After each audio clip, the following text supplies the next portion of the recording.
seen in a while or that you just met.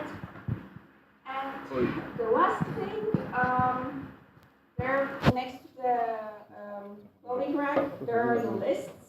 So local representatives, vice local representatives, depending who is present, and people with voice delegations.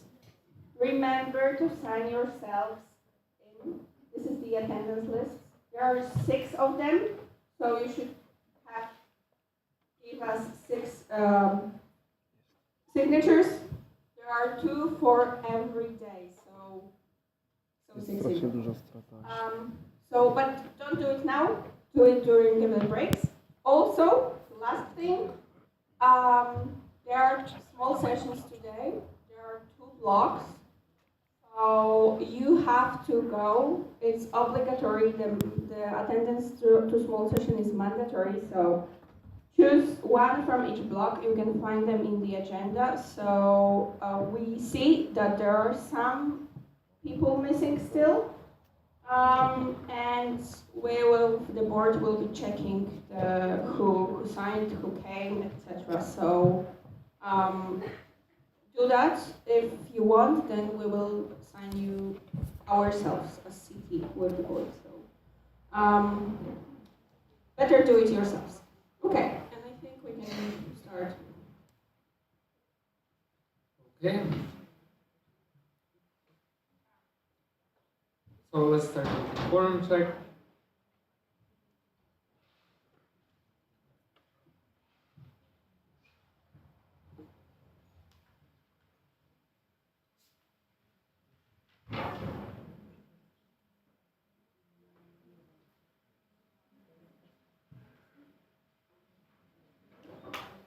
Okay. Jestem Tricity, jestem Antycha Kraków, jestem Gdańsk, jestem Olsztyn, jestem PB, jestem PK, jestem Poznań, jestem PW, jestem SGGW, jestem SGH,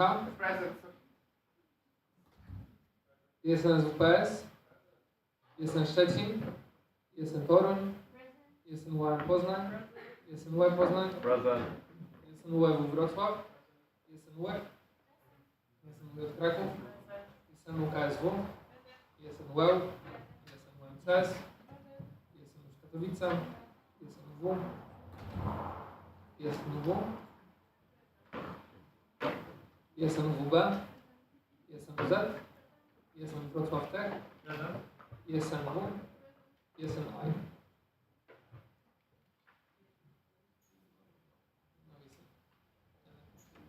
Okay, we reached the forum.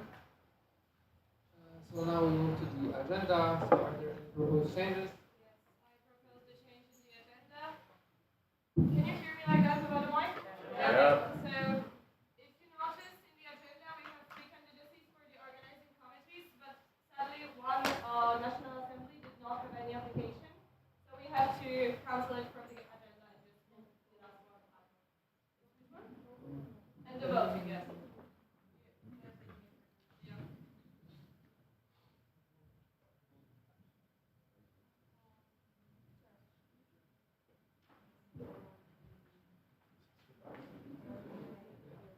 National Assembly.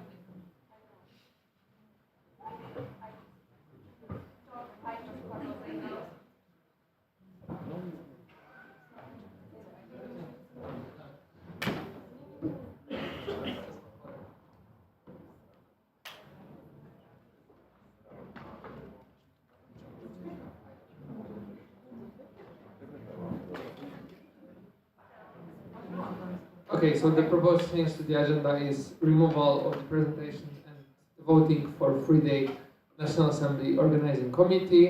And let's do it by acclamation. So, is there an objection?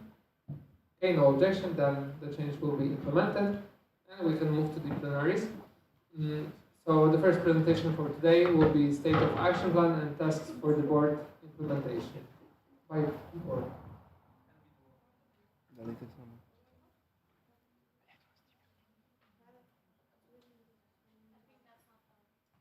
That's not that one.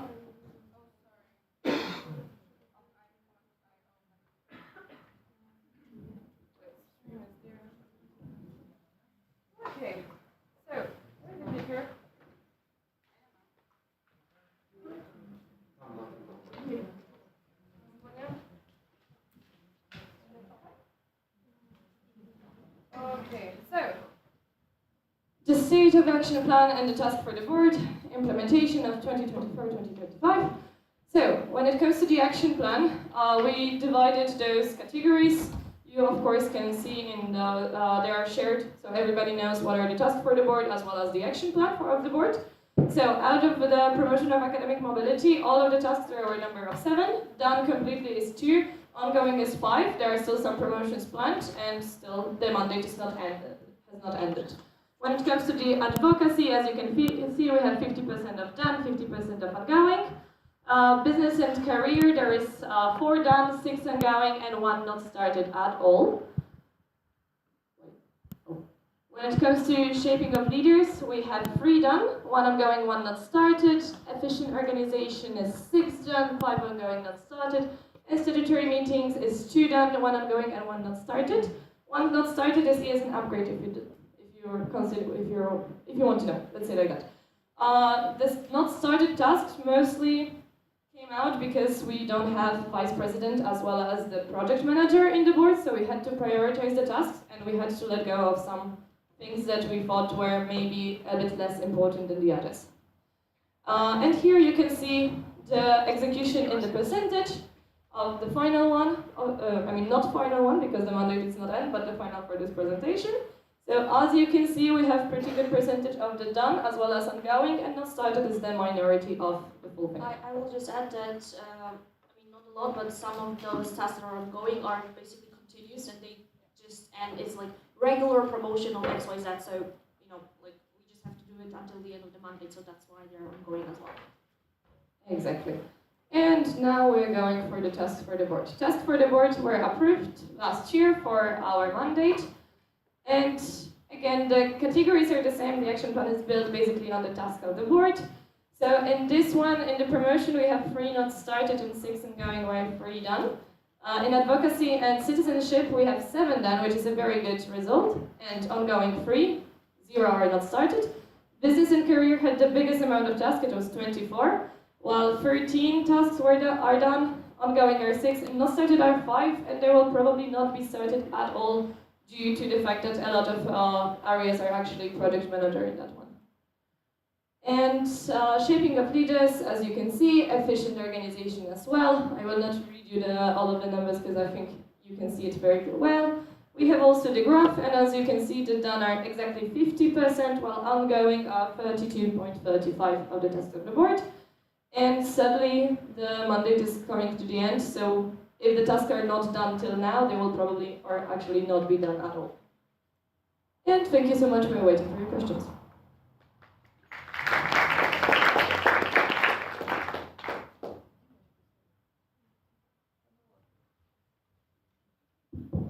Okay, the speakers is open. Okay, Tommy?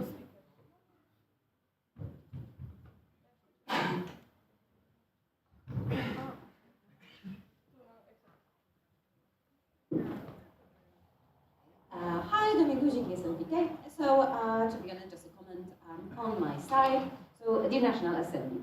As you know, the tasks for the board are the thing that you actually voted on, and you are, the power that is binding the board to implement them as best as they can, and to be honest, in the ideal world, fully. So, and now, girls, I would really like to appreciate that you are still pushing forward to implement them, despite the fact that you are not complete board. Once again, I'd like to highlight, like I did yesterday, being in a board that is not full board is almost impossible. So I'm very, very happy to see that you are still pushing forward. And also, I'd like to appreciate that you are prioritizing things, because of course, not everything can be implemented, especially when it comes to the areas of VP and project manager. And this is very good. You shouldn't do that. Of course, you need to. So yes, once again, thank you so much for all your work. Fantastic.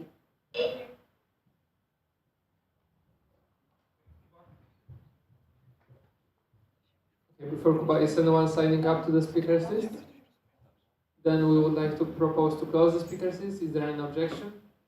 The speakers list is closed. Okay, Jakub CSN Wrocław Tech. So my question would be according to the ESN card newsletter. It's one of the tasks for the board, and also it was mentioned in the copy report that is on the way. mentioned almost on all assemblies that it's underway. What is the state? Will we see this Monday, or is it asked for the next Monday? I mean, I would love to see it this Monday. The thing is that template is done, the guidelines are done, the text is done basically for the first 2 newsletters. The only problem that is not done is the fact that Voyager did not put yet the box that allows people to actually agree to be signed up to the newsletter. And without it, we cannot send it to the people because we are not allowed to collect their emails in that way. Okay, so I don't have any more questions.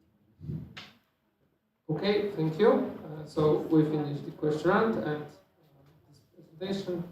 Now we will move to the next one.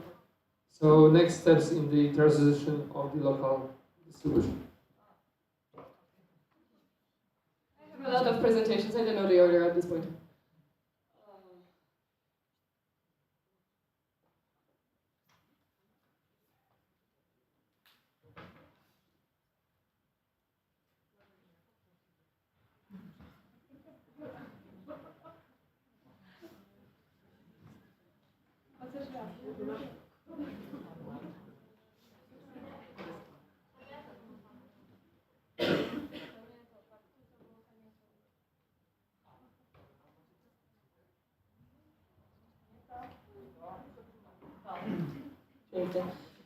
Okay, so the next steps in the transition of the local distribution. So, as you know, we all have the local distribution finally, after so many years of struggles.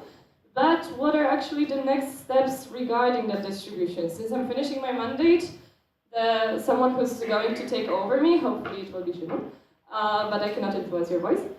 But yes, I hope that even the next board will understand what to do and how to proceed with that. So, in this presentation, I will be talking a bit about the analysis of stability when it comes to the sections regarding the distribution of the local distribution, as well as the sufficient guide, Q&As, ESN card newsletter as well, and membership fee analysis. So when it comes to the stability of the section, local distribution is done for you. So it's supposed to make you guys have a stable income actually. And also to have, let's say, this card that is more important than just Ryanair discount. It's a membership card, so it means something to people. So in order for you to be stable, you need to actually take fully the responsibility of the local distribution. What it means, you need to be responsible for the promotion of the local distribution, of ESN cards in particular. You need to be responsible for all of the incomes, as well as outcomes from that money. And you need to be responsible for having enough cards to distribute. But of course now, since it's still a bit tricky, let's say, when it comes to, it just happened in January actually, the local distribution. So there is still a lot of problems with Voyager, as we all know, the technical things. So we are really working hard on making it better for you guys. But it's been a lot of struggles. So when it comes to the transition period, like I told you, I know that not everybody is clear about the Voyager platform. So there will be, for the transition period, so in June, there will show on the wiki, we will upload to the wiki the information documents about how to do the correct transition period regarding local distribution. The overview one, as well as the platform technical one.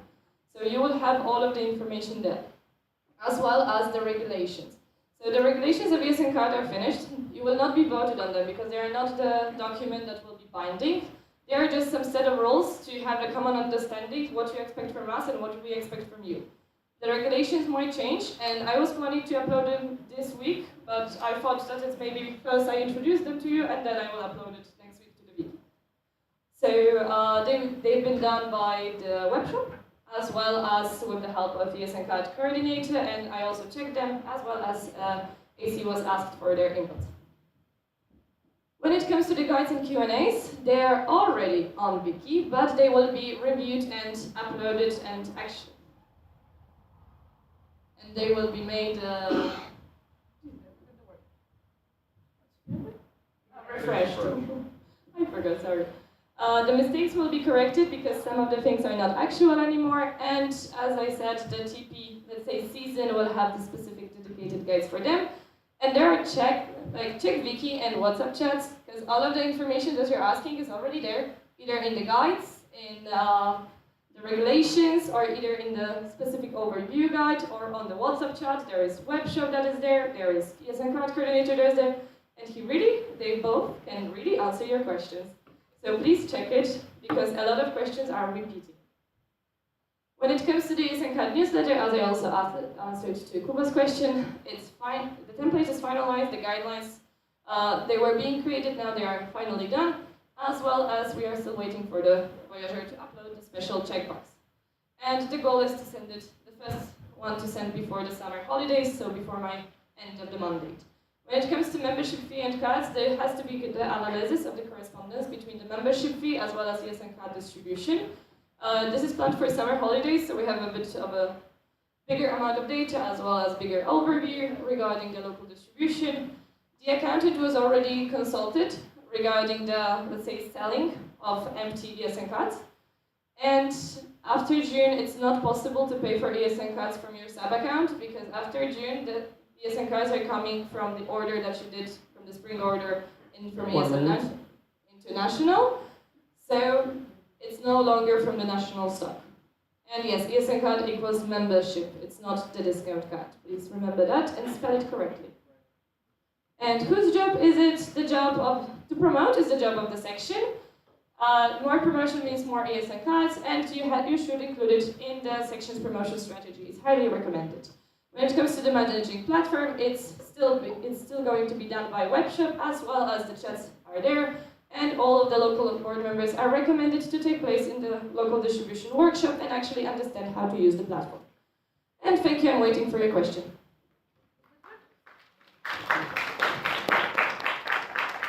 15 seconds left, and that.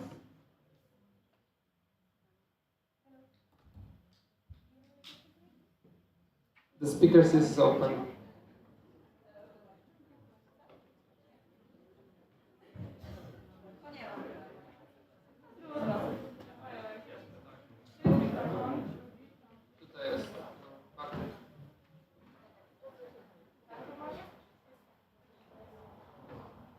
Hello, Bartek, yes, Bartek.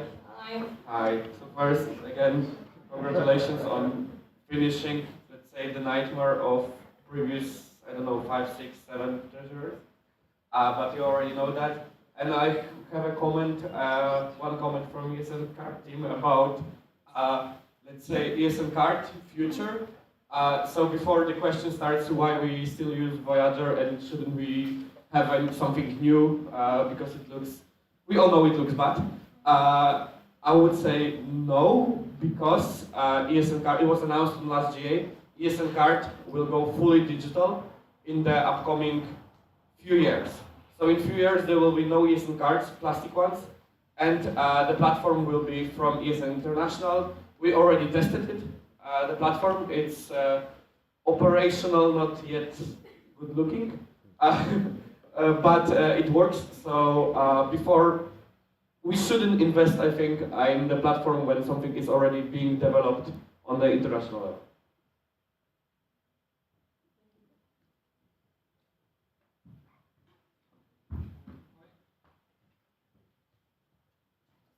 Because before Mikołaj is the one signing up to the speakers list, so we would like to propose closing the speakers list. Is there another? So, hi, Mikołaj Kiepczyk, ESN Gdańsk.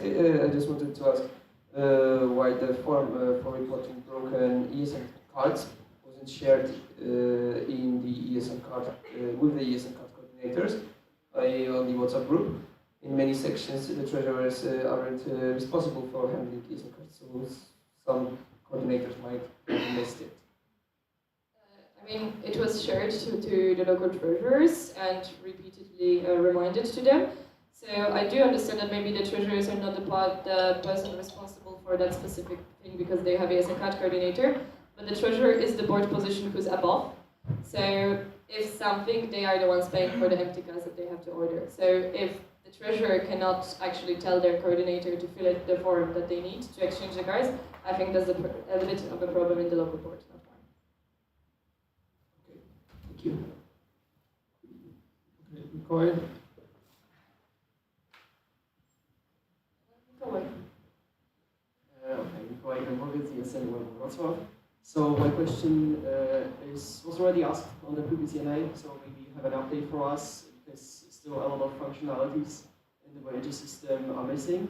So do you have any update on maybe some of them that will be implemented, or is it going to be abandoned considering the whole digitalization that's upcoming? No, it's not abandoned at all. I mean, Webshop is currently in like constant contact with Voyager, and anytime some problem pops up on the WhatsApp chat, they are immediately informing them, and they are trying to solve it as fast as possible. But as we all know, the communication with Voyager is a bit tricky. So I cannot promise that anything will be implemented till the end of my mandate, but I can only promise you that the webshop is really working every day to make sure that Voyager understands and knows about the problems.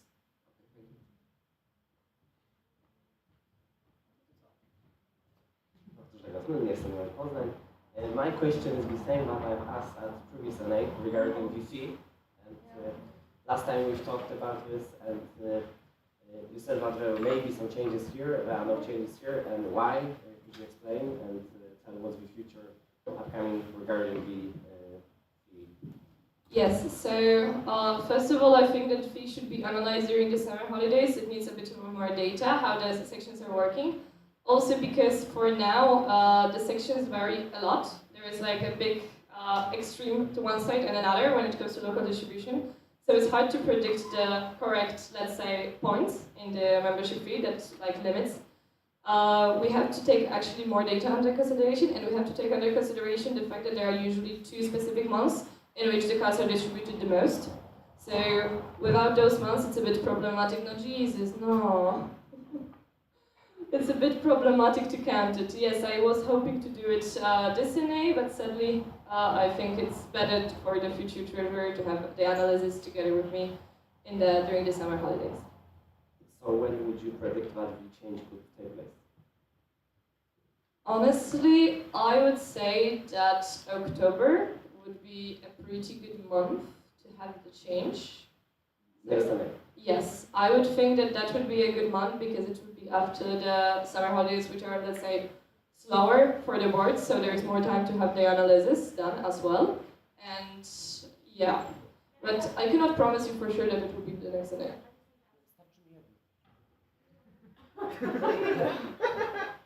I mean, I know nothing about GSM card membership, but just one thing that pops out of my mind is that in the task for the board, for the next board, there is a line about the creating a report and analysis for all the sellings of the GSM cards and so on.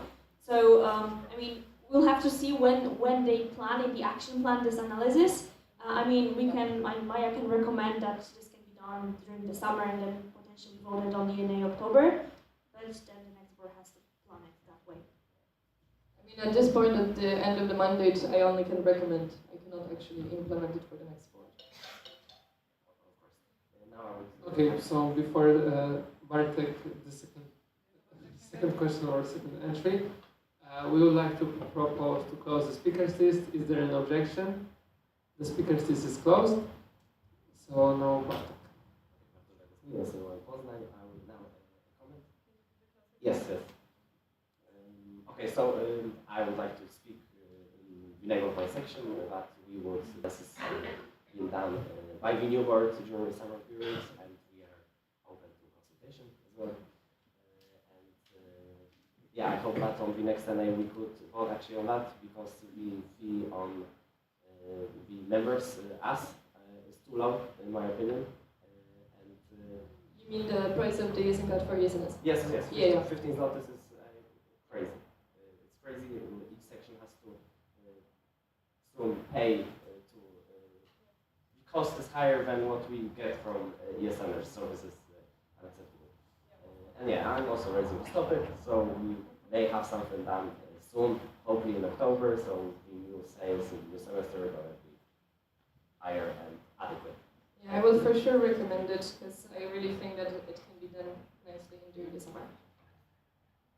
You're done? We have still one more. Okay, thank you, Bartek. So now we move to the next presentation from Maya. Another one. Hi guys. If you don't know it yet, my name is Maya. Yes. So if after yesterday you didn't see me enough on the stage, today I promise you will get plenty of that. So financial report of the year 2024. And before I start the financial report, please let me just tell you that I am not an accountant, I'm the treasurer, so I don't do the financial report. It's the job of the accountant. I just deliver the documents and all of the important things. Okay, so what is actually the financial report? Here you have the definition, if you wonder what it is, but it's basically, to summarize it, it's an information about the state of our federation, actually, in this case, and it includes the cash flow statements, income statements, as well as balance sheets. It's an official document that we have to submit. That's why it's very important for us to vote on it actually tomorrow, since due to the legal obligations, the financial report has to be voted on in maximum 3 months, if I'm correct, after the submission in March. Yeah. Okay, so let's go. What does it mean actually to us?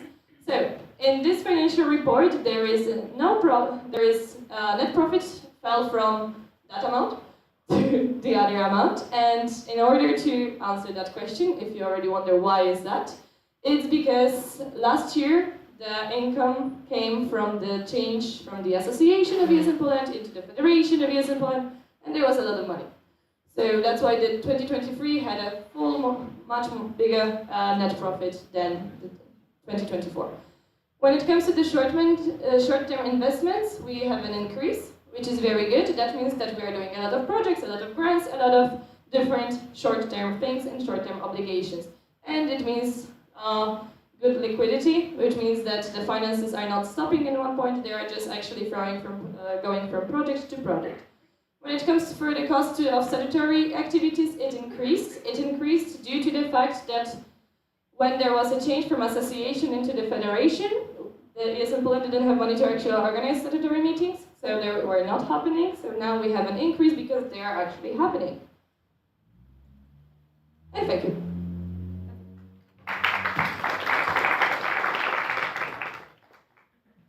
If you have any technical question, I can call my accountant, but I don't promise she picks up.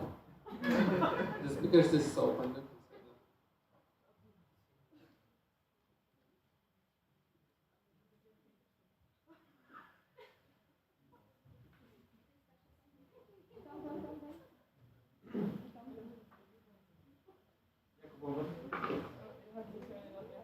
Jakubowiec is in Wrocław Tech.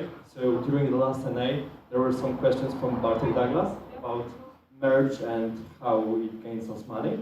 So did the forecast you projected was met, especially that there were already some special drops you Wait. The financial report is not the forecast. Financial report tells about the last year, and there is no merge in that. Because the merge was in the budget, but the merge never happened in 2024. So there is no merge. Okay, so it's not included some buying from the last year stuff. Okay, we would like to propose to close the speakers list. Is there an objection? Come on, you don't want to know something? The speakers list is closed. Thank you, Maya. Thank you for all the presentations. It went smoothly. So now we ask Audit Commission. I still have one more, you will see me later. AC to present their AC block. Air conditioning.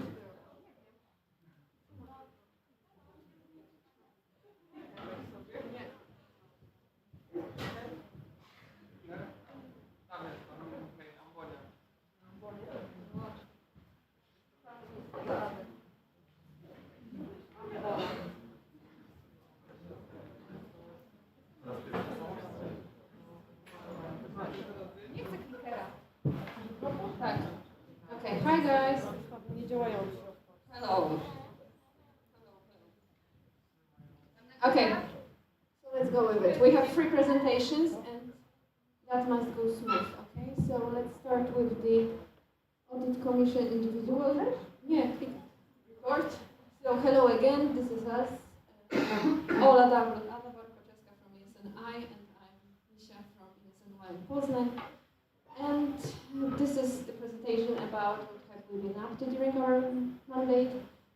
And to sum up this year, we attended 9 national boards meetings. We had our 3 own, but we also organized 4 AC community meetings for you, for your ACs.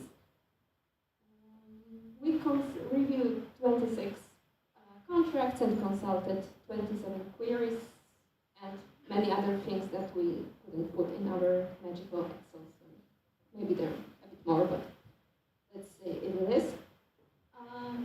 We did 3 audits, 3 general ones, big ones, one for the previous mandate, 2 for this mandate, but also with extra of the audit of the financial report.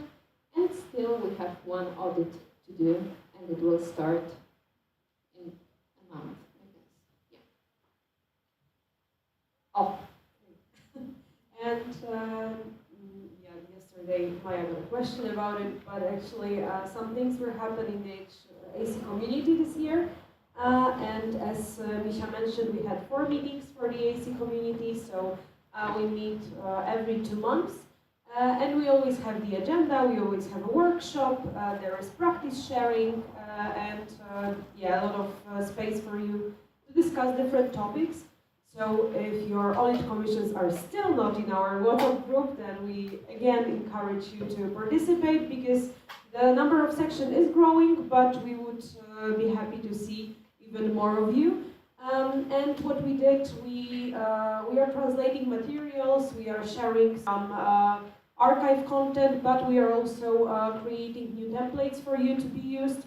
And for example, this year we have shared with you a transition period tracker, which can be used very soon, and also some kind of to-do list for the audit.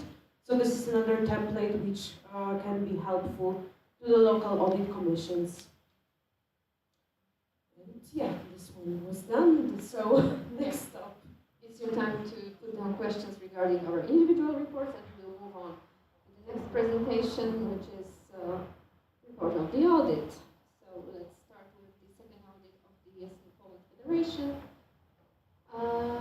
We had the audit team, this time 3 of us, plus Dominika Hanka from ESNI again, to help us control the financial stuff. So all you need to know is that the audit is about what happened between the 1st of November and the very last day of the February this year. Nothing much changed. We still analyzed documents. We had the calls with the national coordinators and national board. We checked our communication channels. And the report of the audit, as always, contains evaluation of the NB performance task for the board and our recommendation. However, this time, due to the fact that the national board is only 3 members, there were much less recommendations, as we decided that this may be not the best moment for them to implement 100 recommendations. Yeah, we analyzed 79 documents, spent 15 hours on calls, prepared 60 recommendations, so 100 is pretty close. And we managed to give you 70 pages of the report. During DNA in Krakow, you asked us a lot of questions, and you asked also if probably the report can be less personal. We tried what we could. There is a slight change. We're not sure if it's working for you, but if you have any feedback on that, do let us know, because we are trying to implement your feedback, and it would be nice to get a feedback on your feedback for the feedback. So feedback is a gift. Yeah, so let's go to the NB performance. Yeah, and we'll start with the president, with Anya, and again, we implemented your feedback because you told us that you don't want colors, you don't want anything that you can actually see in the report, so we decided to change the presentation. Now it will be divided to the highlights and the room for improvement. And as per highlights for Anya's performance, 2 things that we would like to mention. Okay, so is the representation in the international as well as in front of institutional partners. Anya is very active president, and I'm sure that you can see it. She's taking part in many events. With our institutional partners, she's in very good relation with the national agency. She's She's also very active on the international level. You can easily see it. This is nothing that should surprise you, that it is something that we should be proud of, actually, that we have a president that is actually visible. But also Anya is the leader of many changes. It's my fourth time in the audit commission, and I'm very sorry to all the previous presidents, but she made the most changes I have ever actually seen in the national board. So her ideas, she's standing behind all the changes that we are actually voting on during NAs. So this is something that actually should be highlighted. When it comes to room for improvement, the national coordinators community, and the changes in the structure. Actually, this is the huge point that has impact on itself, because we have many changes. During this NA we are voting changes to the support structures, regulations, and it all has an influence on the fact that we are still not sure how our structure should look like and what our national coordinator should take care of.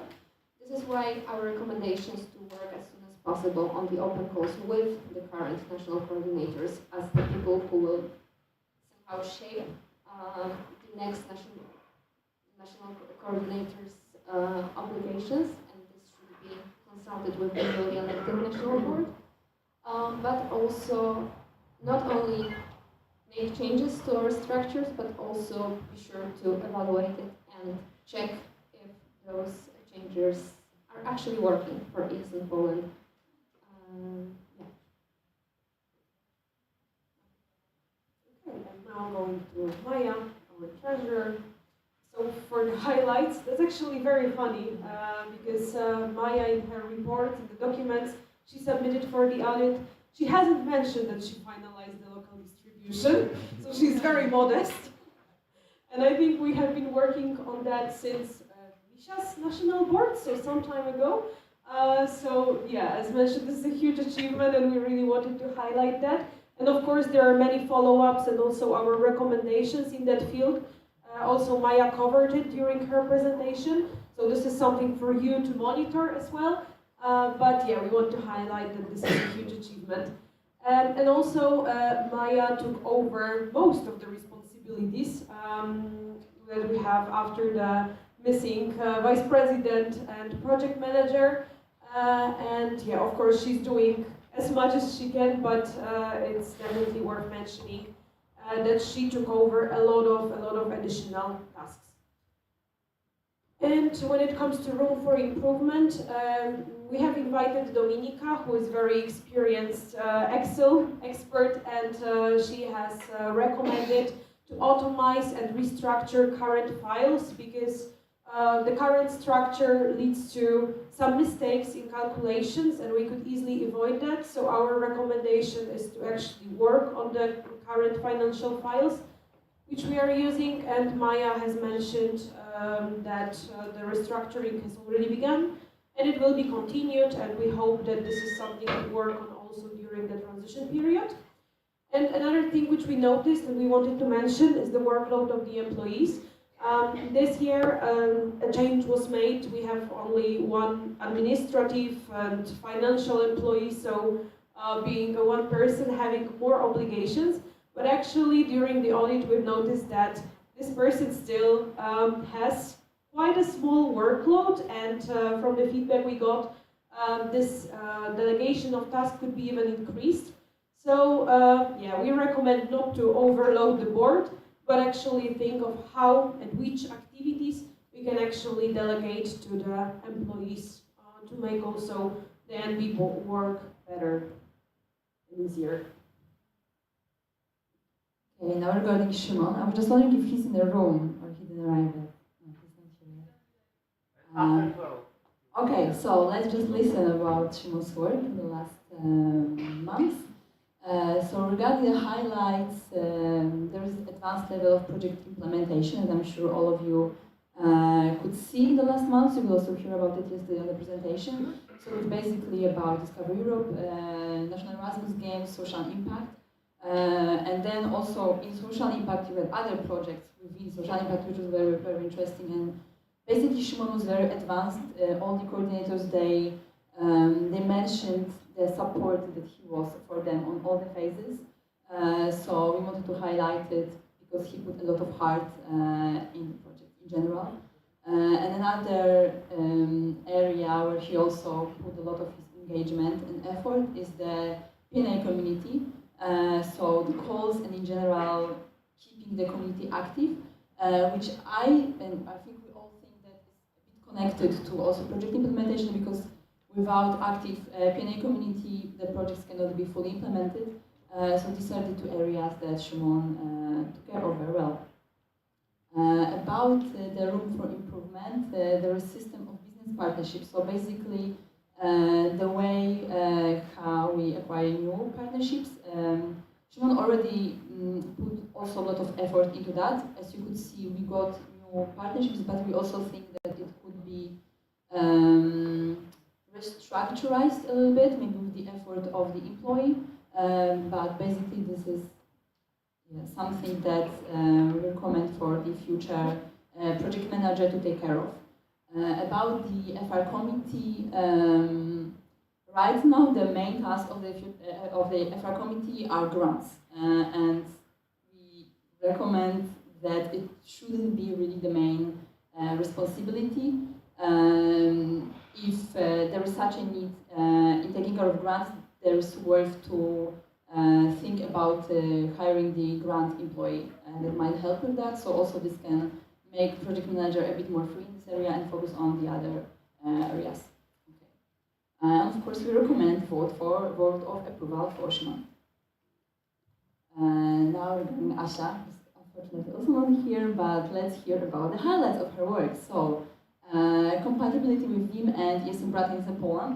We think that Asha did a good job in the general overview of what's happening. She was quite aware, together with the team, like it's important to mention that she had a team within PR committee that was, like each person had a few sections to take care of, and then if there was a Vim violation spotted, then they were telling this to Asha, and then Asha was connecting local sections. So in general, it impacted the way how ESM brand looks in ESM Poland, which is positive. There are a few sections that might have some problem with it, but in general, the view of ESN within sections is very positive. Regarding the second highlight, these are the campaigns on our social media. As you could see, especially in the second part of Asha's mandate, the number of campaigns has got higher, and also there were a lot of different topics of campaigns from social impact to mobility as well, and other different things, engaging different type of I'm missing a word, like different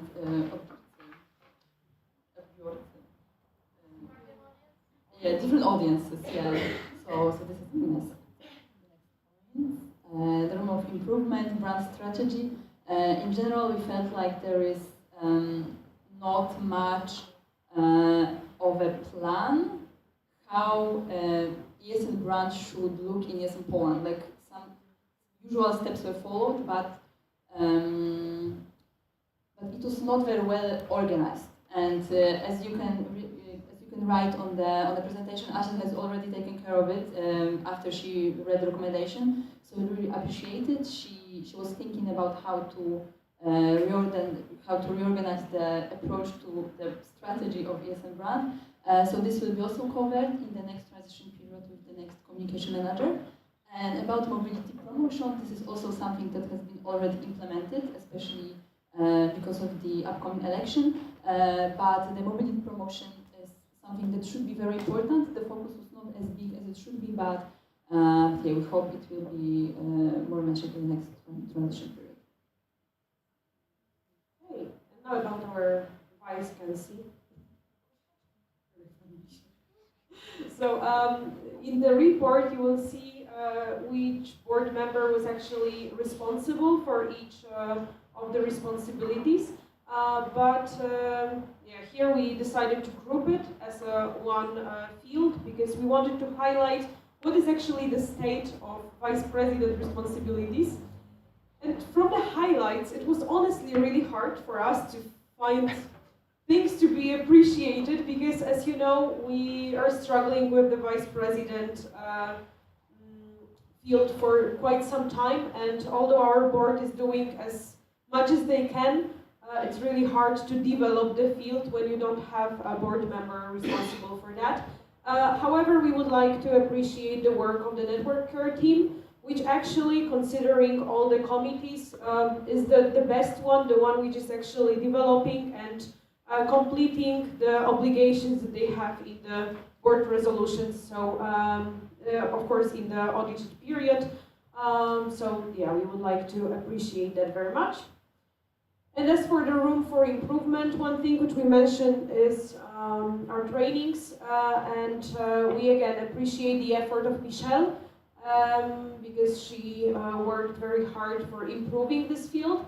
However, we still highlight that it's important to rebuild the trainers community with the experts in the field. And as we appreciate the School of Trainers that it's being held, we are really looking forward to experts. So we believe that we can't build the trainers community out of people who have no experience in the fields like, I don't know, project management, HR, or any other field which we would like to train people in.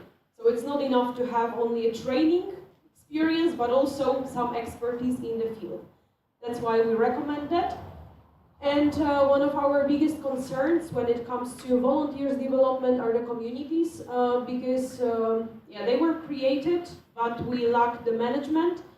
And there is, for example, a P&A community which works very well, but as for others, there is definitely room for improvement. So we recommend to define how the communities should be managed and developed, and the board replied that it will be covered during. And another slide for the room for improvement. One thing is section reports, because we appreciate that there are some changes proposed, and you will hear about that definitely.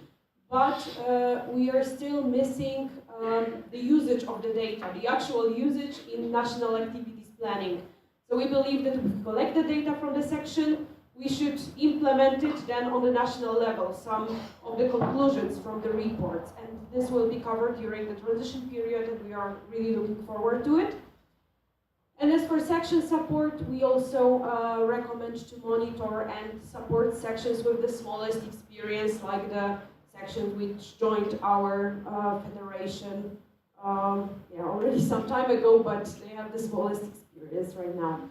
And this will be also covered during the transition period. And now the tasks for the board. So the girls had already a presentation about it, so we just wanted to highlight that since the first audit, 14 tasks they managed to complete, even though there are 3 of them now. And during the first audit, there were 26 not started tasks, and now we have only 13, so this is a very nice start. However, we would like to highlight that it is absolutely fine not to do the task for the board, but you first need to ask the National Assembly to just proceed. Okay, so it's time to you to finish your questions regarding second report, and we will go to the first presentation. Okay. Okay, so the fun part, the report.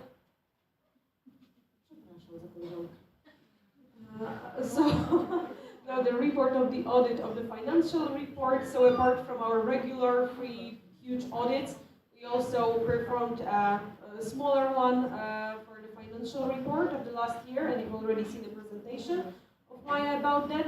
This was our audit team, so we invited Kasia with her expertise in finance to actually help us with this audit. Here you have some initial information. Maya already mentioned some of it. So end of last year was the end of the fiscal year of our federation. Then the end of March was the deadline for preparation of the financial report. And as Maya mentioned, it was not done by her, it was done by our accountant. We got it on the 30th of March. And then the board signed it on the 31st. And till the end of June, we have a deadline for the acceptance by you, by the NA. And now a few comments from the audit. So the report was, as you've seen, was submitted at the end of March, and we again highlight that this is a little late because there is no time for checking it by the board and also to implement any corrections if needed. It is mathematically correct in general, but we've noticed some discrepancies between the amount of membership fees in the report in the financial report and those in the budget, and this could be the result of the membership fees which were paid at the end of the year, so 2023. And we had two recommendations in this part. The one was to clarify the process of recording the membership fees with the accountant, and another one was, and that's the usual one coming from the audit since many years, so to think about whether we should continue our cooperation, although Maya was satisfied during the audit we performed in March. We still believe that the report could be submitted a little bit earlier, and also sometimes we miss other documents from our accountants, so this is worth considering.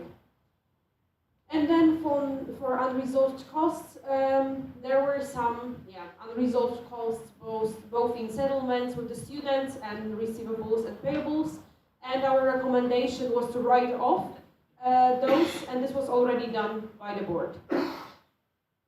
And then as for the reserve, we again highlight that there is no inventory record, and we recommend to actually start doing that, especially now that we've implemented the local distributions. We could actually keep track of what we have in our ES in Poland inventory, and this could be also, it should be also consulted with our accountant on how to keep this account.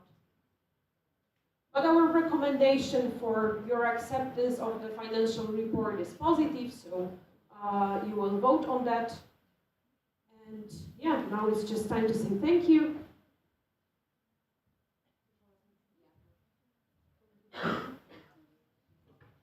Okay, so of course first we'd like to thank all our 3 people that helped us to create all the audits that we had. So Dominika for being part of the audit team, Kasia for being part of the financial audit, and Paulinka was our secret agent who just helped us with the consultants of some parts in the protocol. So she especially helped me to just check the recommendations for the communication manager, but also for the president and some other points.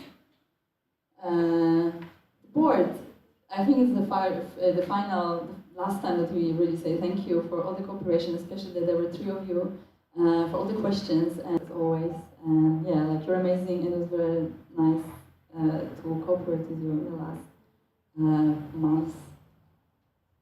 National coordinators, there's some of you sitting here. Yeah, thank you. Thank you for the cooperation during audit. Like, it's always so nice to have calls with you, like to hear all the feedback. Also, like, it's so nice to see the trust you have in us. Like, sometimes you reach out to us to consult some things, just to ask for, I don't know, support, or just a second person to give your opinion on something. So yeah, thank you very much for this. And AC community, also there are some people in the room, some who left the community during this last weeks, but yeah, also thank you for joining the WhatsApp group if you haven't or promoted in your sections, but basically thank you for being engaged, for their reactions. I guess Ada can mostly speak about it as she was managing the group, but yeah, thank you for joining the calls. You're amazing, and yeah, don't forget about the group. And now we wanted to thank to all of you for basically being so active during all the months. I think it's very nice to have such an engaged community of people who are actually aware of what's happening in this in Poland and who are genuinely interested in changes and in everything. So I think that's very good. Ask questions, have some doubts, because this is important. You don't just accept everything as it is. And yeah, thank you. We're waiting for questions.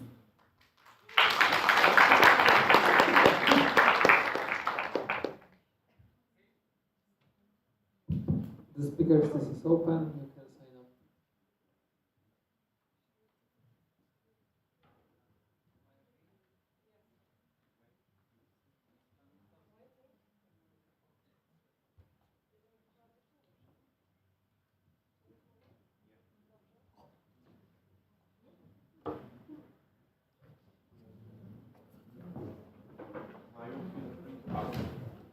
Maya, go. Okay, Maya, go. So, hello, Maya Albi. So, I have a question and a comment.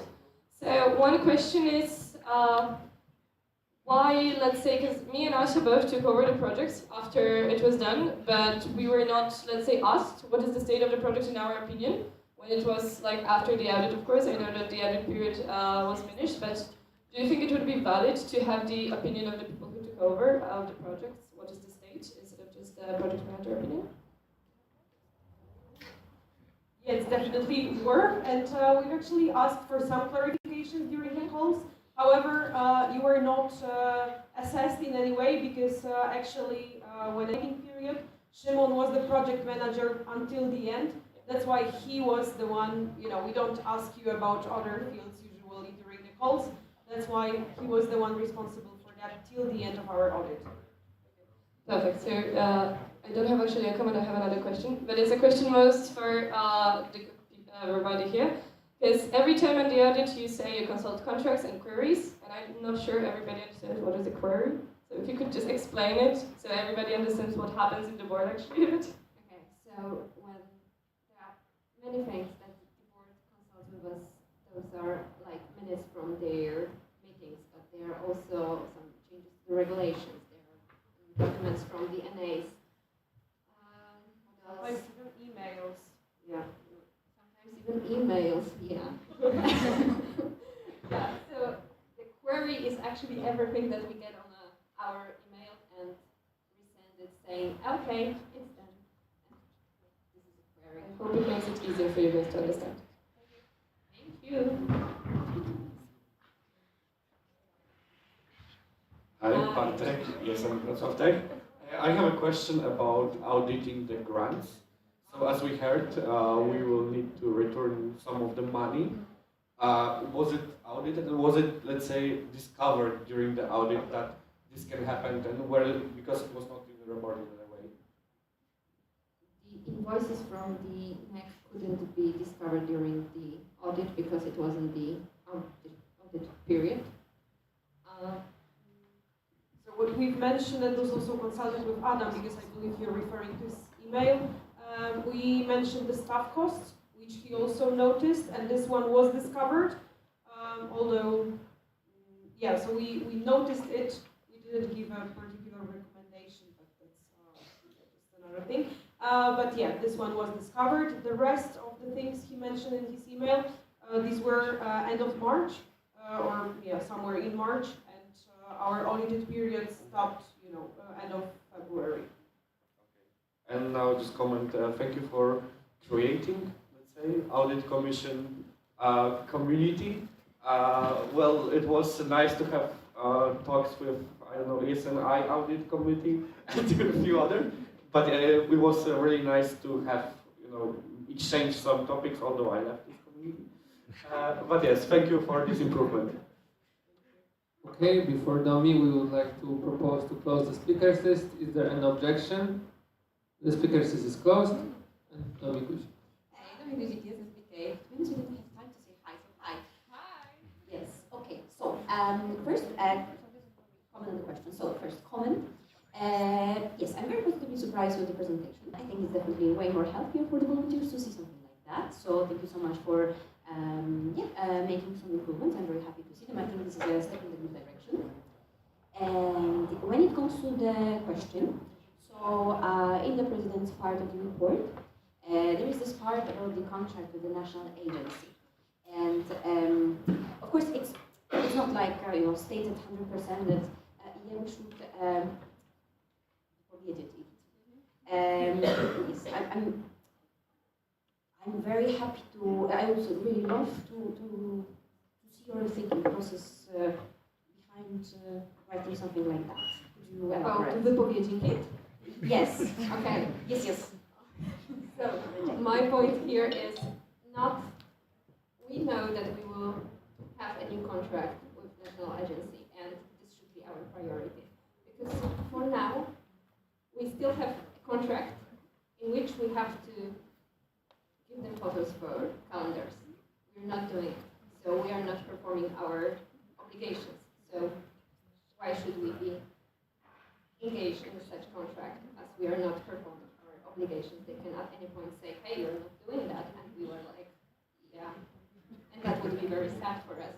So in my head, it should be wypowiedzenie it, because yeah, maybe just it's a word. I mean, we should change it for a new one, for the one that will actually answer our current state with the national agency. Nothing bad here, just a term. Thank you so much. All right. Hello.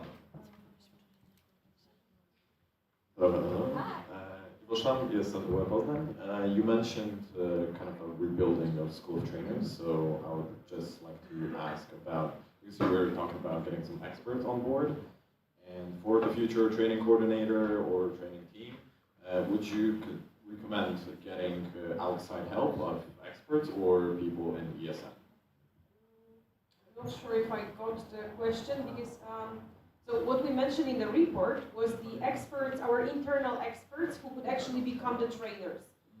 When it comes to having experts to deliver the school of trainers, to conduct the trainings, I think Michelle already even took care of it because we had some externals to take part. So this is very much appreciated by us. So maybe just a clarification, because you mentioned about like project management and stuff like that. So would you recommend a project manager of ESN Poland or someone like from, I don't know, a firm? Yeah, we believe we have volunteers who are previous national coordinators, and they could actually be a part of the training community, trainers community, basically, and deliver the training. So what we need to equip them with is the knowledge of how to deliver trainings, because very often they are missing this, but we can use their expertise in the actual field that they worked in. Okay, thank you. Okay, Anya and me. So in the meantime, I found out that wypowiedzenie is terminate the contract. But that's not my comment. I mean, plus one to what Domi said. I think the presentation and the way it was presented, the audit is a very good change and it's very rewarding and actually very nice hearing some nice words. Yeah. I have a question to Misha regarding your experience in the audit team in ES International. If you have any thoughts about thoughts about the the audit that is happening there? If there's anything that you think would be beneficial to bring to ES Poland in the audit? I mean, it's a no. I mean, my general thought about after this audit is that the audit in the ESM International is mostly for the international board, not for the network, and is also very much into the headquarters, not very much into supporting structures, which in my opinion is not something that we can actually use on our national level, because in my opinion audit without national coordinators doesn't make sense, because they are the experts, they are the people who will be the next national board, so we need to catch the direction of our organization. I mean, there are some good things. For example, they have templates of the interviews for the calls, which is nice. However, it always needs some changes. So maybe this is something I would like still to work on for our audit till the end of our mandate. But if there are many things that I could change, no. Okay, and then I have just comments for the National Assembly, as we did not really have a time and agenda to talk about VP, like specifically. So I just caught some areas. So as it was stated in the report that Maya took the most responsibilities for the VP and the PM. I just want to underline that this showed that the shifts in the responsibilities that we introduced last NA was a good decision, because it was only possible that Maya took those because she had no job. I mean, she had a job, but she was not the most occupied person in the board. So I think it's a good decision that we reshaped the position of the treasurer, adding the partnerships. When it comes to the recommendation on the structures, on the support structures, obviously this will be done. But the thing is that it will not be like this for the support structure. So it will be the the support structures under the next board. So it's not like we will set, okay, you have to open the call for this and that, right? This will be obviously discussed hopefully after Sunday after we have the full board, the new full board. And also the current national coordinators will be very nicely asked to write such a concept note or just their idea, what they think should be the structure of their team. We'll have only teams, right? So of course this will be a recommendation, like their vision for it, but the next board and the next chosen coordinator will decide. And then when it comes to mobility promotion, that was in Asha's, I think, part. Yes, mobility promotion will be happening still until the end of the Monday. Just for you to know, there's still one task for the board that needs to start, which is the mobility promotion of different types of mobility, like Discover Europe, I think, and short-term mobility, stuff like this. And this will be happening in June as it was scheduled in the action plan. Then regarding the network care team, I definitely agree that it is working very well, and I think this is one of the most important teams that we currently have, and it was stated already in various question rounds and generally speaking about the section support. This team is the most important one, and I think it should be very much reshaped. So again, right, a nice concept note, what you think should be the structure, and I think we can really solve many issues if the network care team works better, and the VP will also have less job, let's say, with the sections, but the NCT will deal with it. And then when it comes to the section reports, I'm not sure if you remember, but during the last NA we presented that there is a new timeline for the section reports, and we'll see if it's actually a good decision, but I really hope so. So the section reports, the next edition will happen in 2-3 weeks, and it will be aligned with the new local boards meeting timeline as well. So the new section report will be out after the local boards meeting, so after the outgoing boards meet up for the very last time. Then there's a section reports, then there's summer, where the network care team coordinator, whatever the team will be called, will basically have the most job to do, because this person will need to analyze the data and to finalize the recommendation before September, when the new local boards meeting will take place for incoming boards, right? So the idea is that from the report that is going to happen right now, the recommendations will be until September, so the new board can really start their mandate. I mean, I know mandate starts usually in July, but September is, let's say, operational month.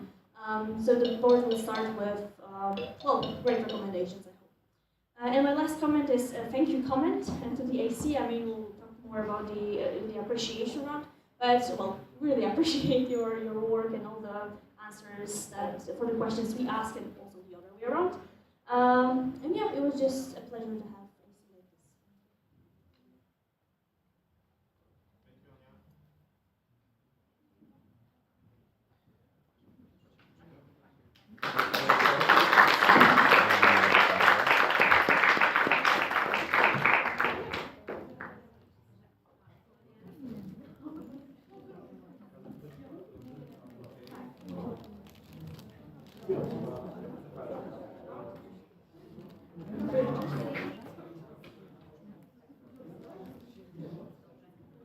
Okay.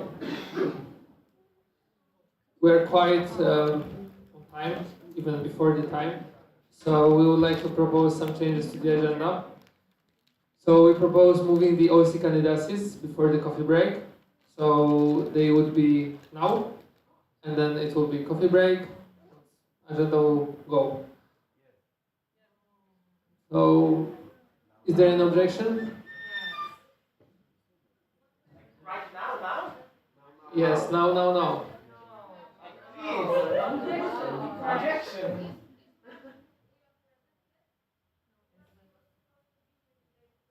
Yes, that's how we calculate. Okay.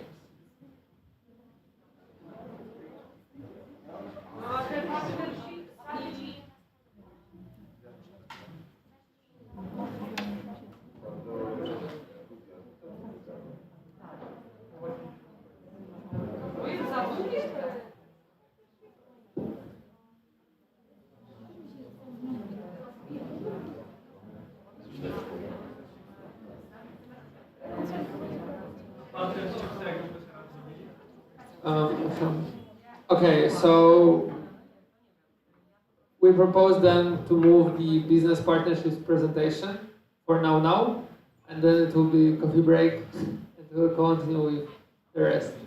So is there an objection? No objection, then the business partnerships will be now, but we miss Maya. Here. Maya, nice to meet you. Okay, so guys, please have a lot of questions because we are going before of time and we would like to have coffee break ready. So give some time to the OC.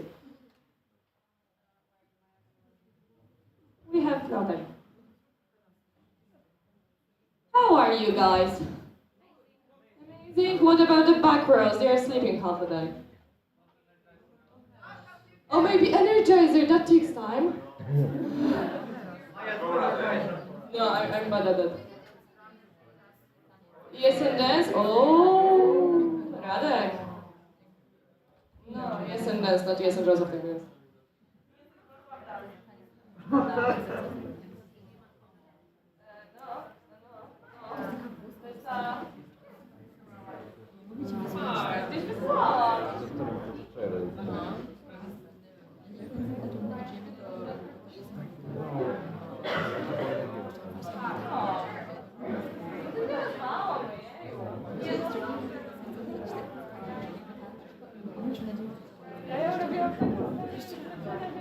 Daję coś cały czas.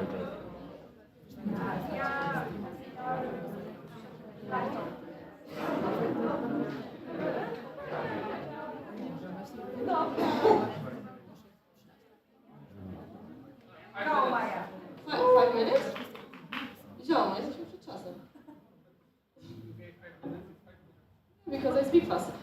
Okay, so future business partnerships of ES in Poland. So this is, let's just say, an opinion more than a fact, but I think it's valid to put it out what I think about those partnerships and how we should proceed in the future. So, what it means.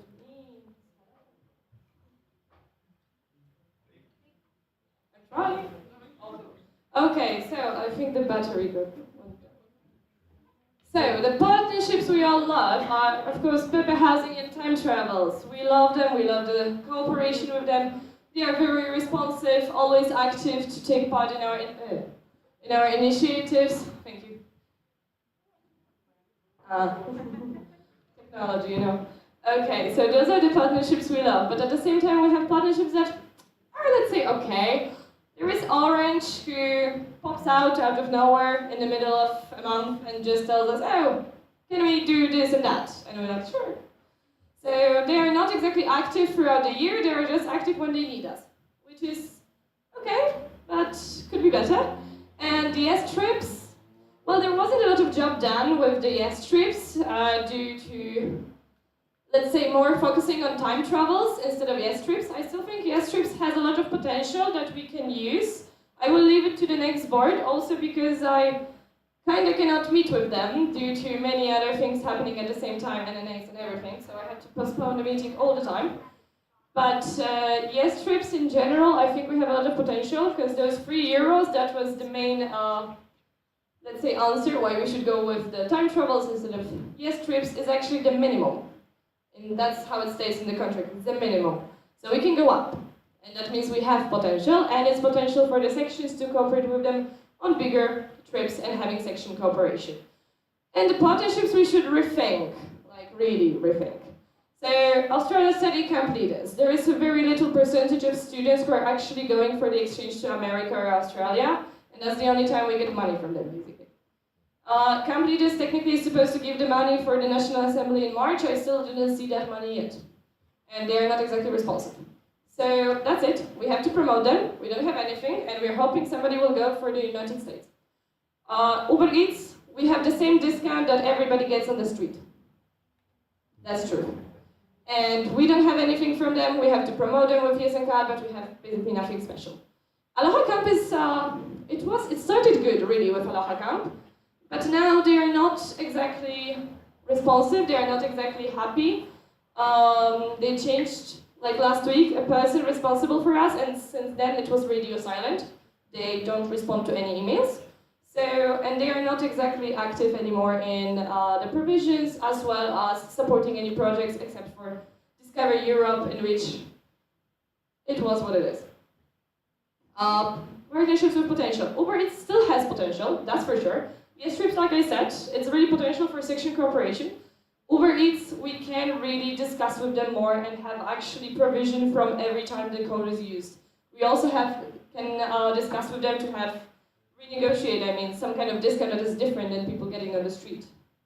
So that's something with potential that we should really think about. And there are some new partnerships, but there are 2 stars because not all of them are signed yet. So Audio River is the only one signed on this one. It's a music festival.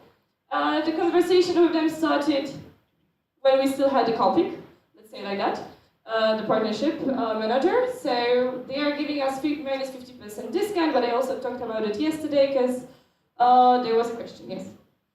There is Eurosender. We are in the process of signing it. Eurosender is the partner of ESN International, and we will have a dedicated code for ESN Poland, so the provision will go to ESN Poland, and we will not, I'm done almost, and we will not have to get the money to use later from ESN International. And Gumri. That's a big surprise for everybody because not even AC heard about it yet. So, Gumri is a completely new partnership. I put it here because the conversation with them started the day before I started, literally. So it's valid to input it that we have someone new that we are still under the discussion. I don't promise we will sign with them. I don't promise anything that will be regarding them. I just say that we are under the discussions with them. So, Gomri is a platform used for IEG Milano to have the registrations. And they reached to us by themselves, somehow find my treasurer email, and they reached to me and asked if we want to cooperate and have them as a registration platform for our events as well. So, from the feedback I got from ESN Italy, they are working very well, and they implemented everything that they asked for regarding ESN card number and so on. Thank you.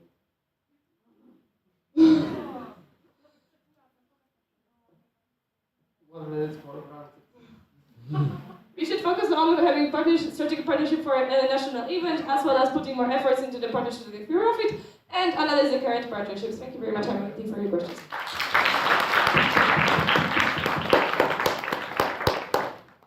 Okay, the speakers is open. You can sign up. We have a lot of time. If you want to come here, discuss the day, let's go.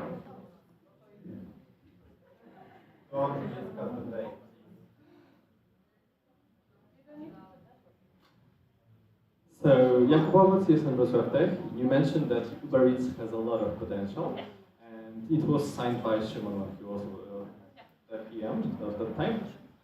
What is your vision? How would you like to think that partnership, especially as right now, as you said, it's like rock bottom. We get the same as person on the street, and we use our big platform to promote them. So, what would you envision like a partnership from them? So what I think is we have to renegotiate in the state, because currently we're just having the promotion. We're having the promotion that gives us the, let's say, it allows us to put the discount codes on the ESN card website. But I think it's, if we don't have any specific discount or any profit from it, it's really unnecessary for us to have that partnership there.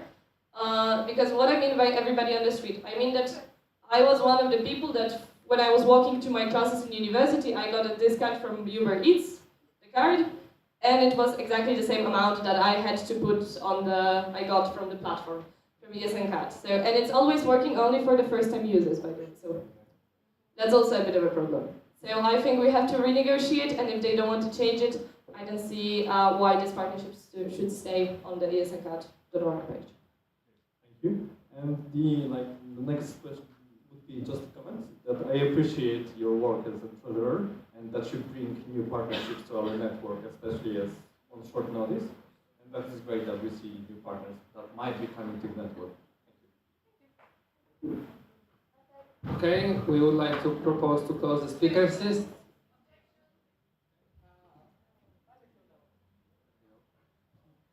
Bartek is from Wrocław Tech. I have a question about the Gomri partnership. For what do you envision we use this platform?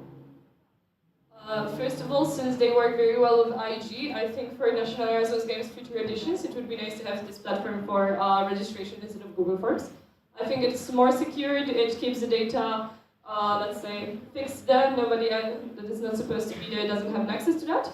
So for sure, and in the future, if the platform meets our requirements, I think it also can be for the training events or statutory events even. Depends if it meets our needs and requirements, let's say, because now we are using the Galaxy account to confirm that somebody is a member of ESN. So we have to really see how it works. This is in the early stage. And the second question, is it expensive? It really depends what offer they gave us. ESN Italy got a really nice offer that is very specific, but they, after speaking with them, they told me that they discussed the prices in Italy for those kind of platforms. So I really hope that we can get like some kind of understanding of what are the prices in Poland and try to renegotiate that. But I have to see after another meeting with them, after actually they tell us if they can meet our requirements for the everything that we want.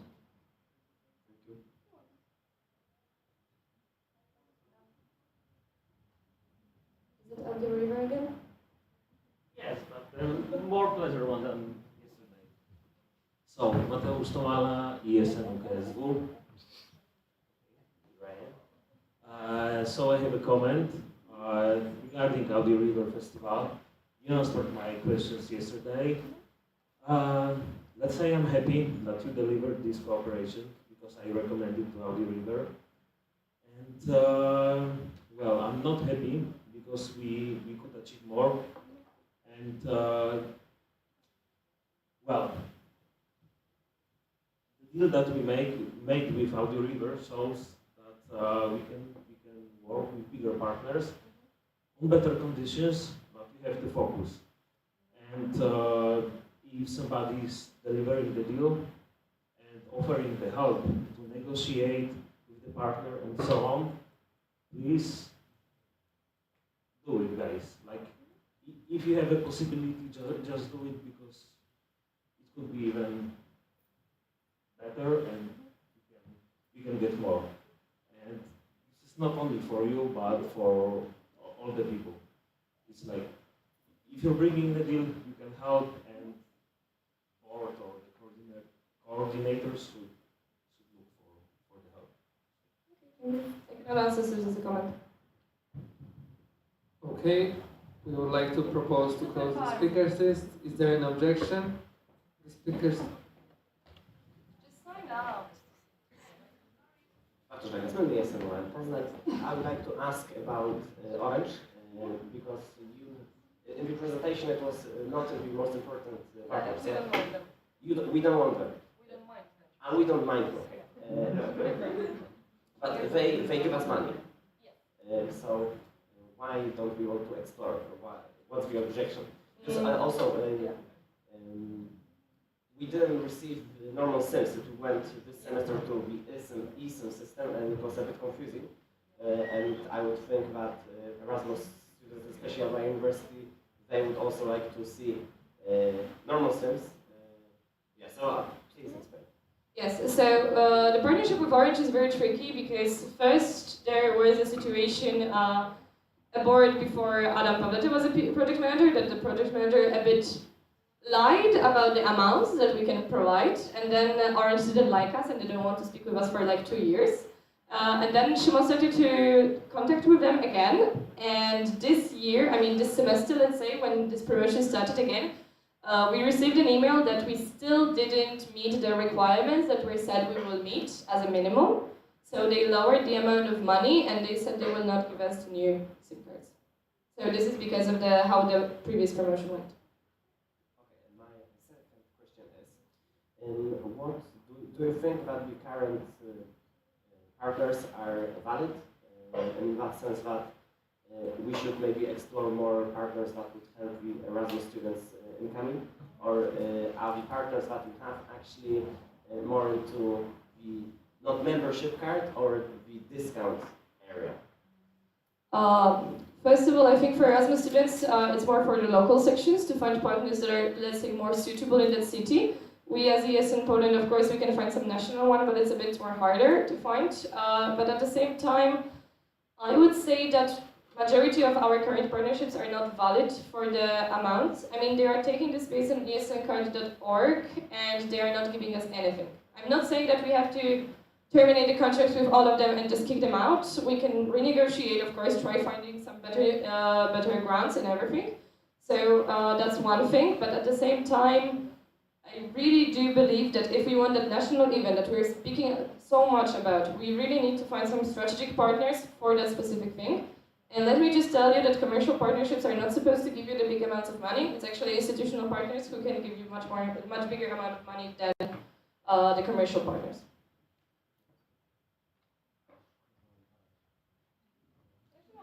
Anya and B, I just have a comment regarding the competitors in Australia study. It's not to my, it's to you. I mean, no, it seems that it's nice that we have a task of promotional mobility and we just say, okay, yeah, we have competitors in Australia study, this task is done.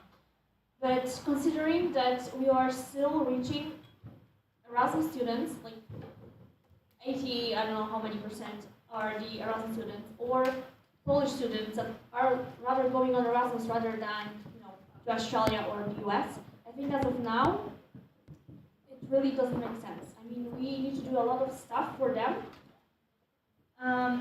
but the chance that we actually get money is very low, considering basically the amount of people that go abroad for such programs.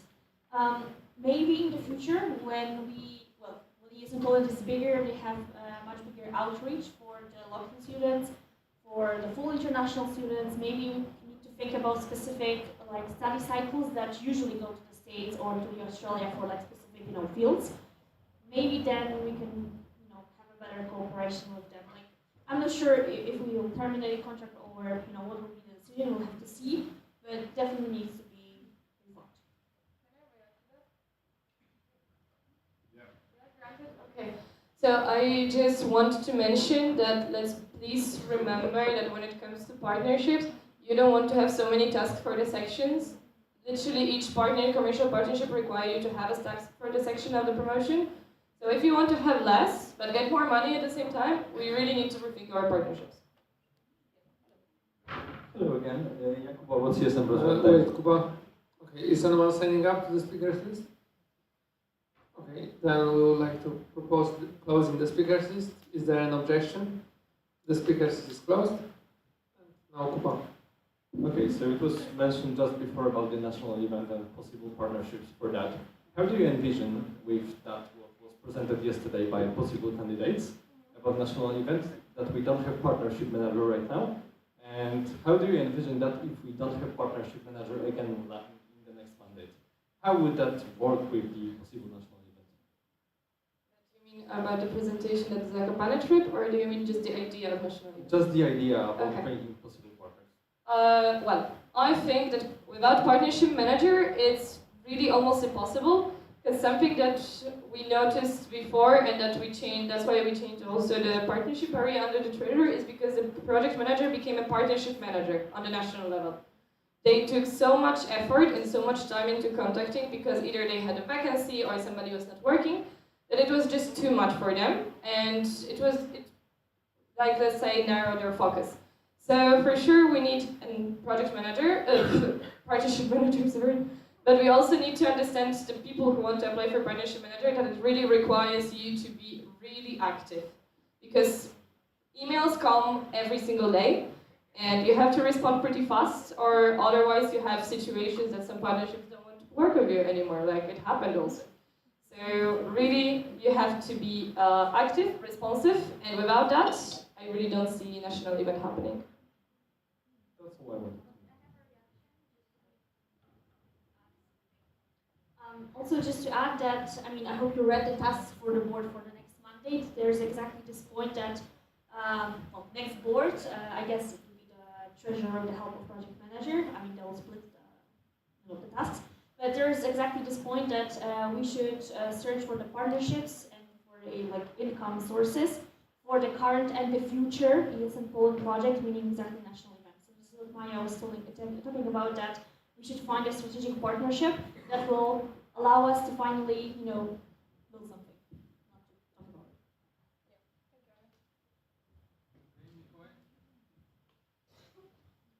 it. Mikołaj Kimczyk, jestem Gdańsk. I have a question about the Gomri. I forgot the name. Yeah. So if we're gonna have the partnership with Jason Poland and Gomri, will it be obligatory to the local section to change from the Google Forms to the Gomri, or the local section will have a choice of it? Yeah, I mean, local sections will not be, let's say, forced to have an agreement with Gomri. If you want to keep using Google Forms for your events, it's fine for me. Or any other platform. I don't really care which one you use, as long as it's safe and takes data protection. But I mean, for national events, like National Erasmus Games, statutory meetings, and so on, that are, let's say, a bit bigger and harder to manage, and especially that we should use ERS, which is a bit hard to use and problematic. So I think Gomri would be a nice, let's say, change if they meet our requirements and if we agree with them. Okay.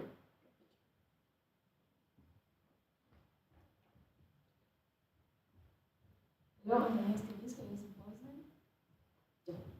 I also have a question about Gomri. So what will be, besides us paying them to use the platform, what will be other parts of the contract?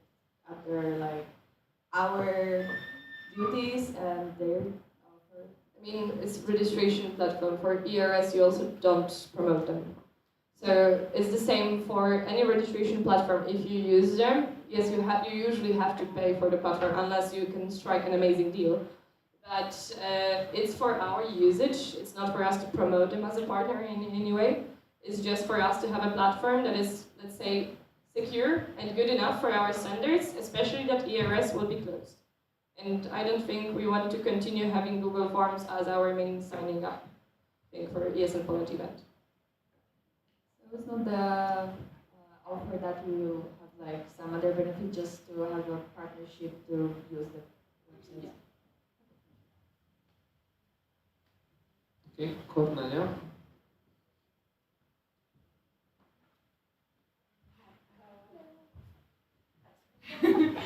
Not that. Are we willing to have more partnerships in the same field? We already have some, like for example, trips related, or as we have with Uber, competitive ones. It really depends on the contract, because for example, Pepe Housing has obligation in the contract that we cannot promote anybody else with the housing.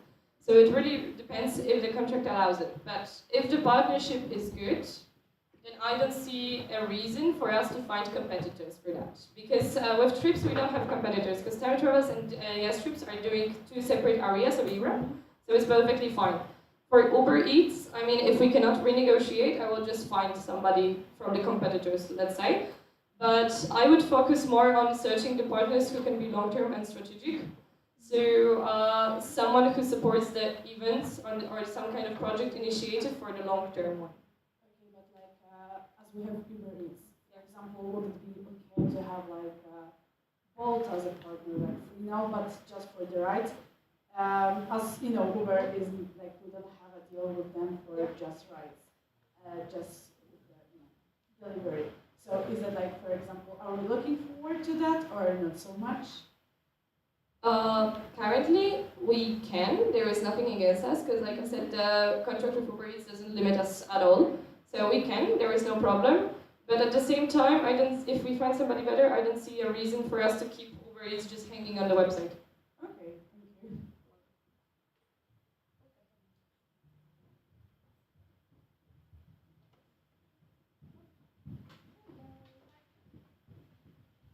Hi, Kasia Pawlica, USMSGH Warsaw.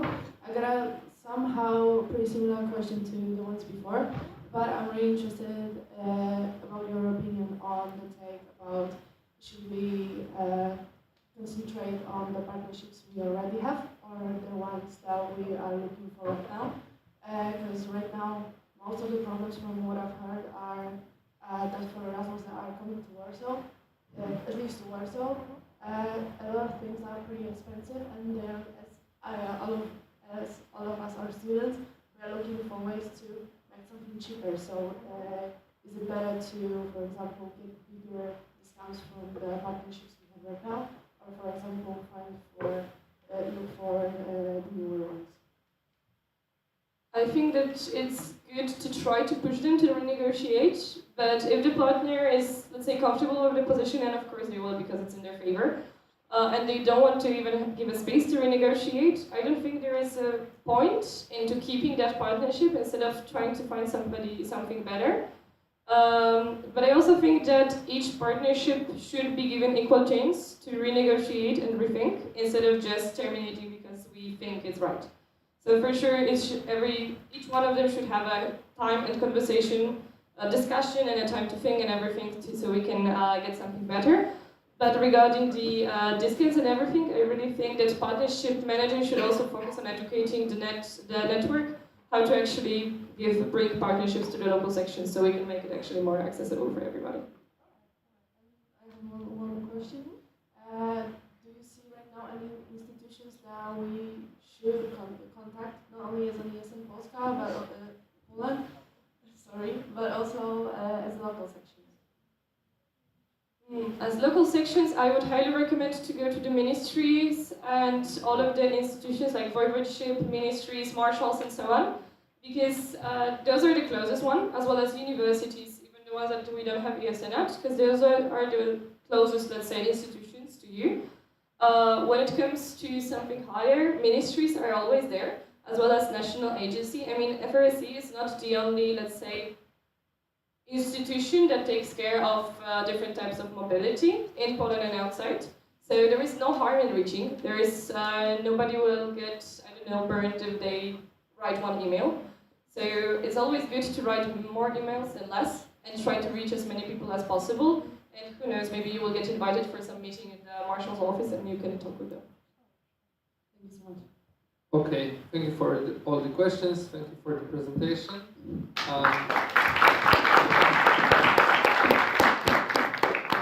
So now we'll have coffee break and some OC announcement and also city announcement following it. So please focus for a while. Hi, today the coffee break will be a bit further in front of the staircase. Watch out because there's like a coffee machine from Starbucks and it's not ours, so please don't destroy it. And yeah, and take your mugs and cups because we are trying to produce as few waste as possible. And we have some plastic and paper cups, but yeah, please use yours. And I think that's all. Okay.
Okay, so how it was done. So we had some informal network consultations, meaning we had discussions, small sessions, and you were not aware that those were actually network consultations because you would probably not give us the input that we hoped for.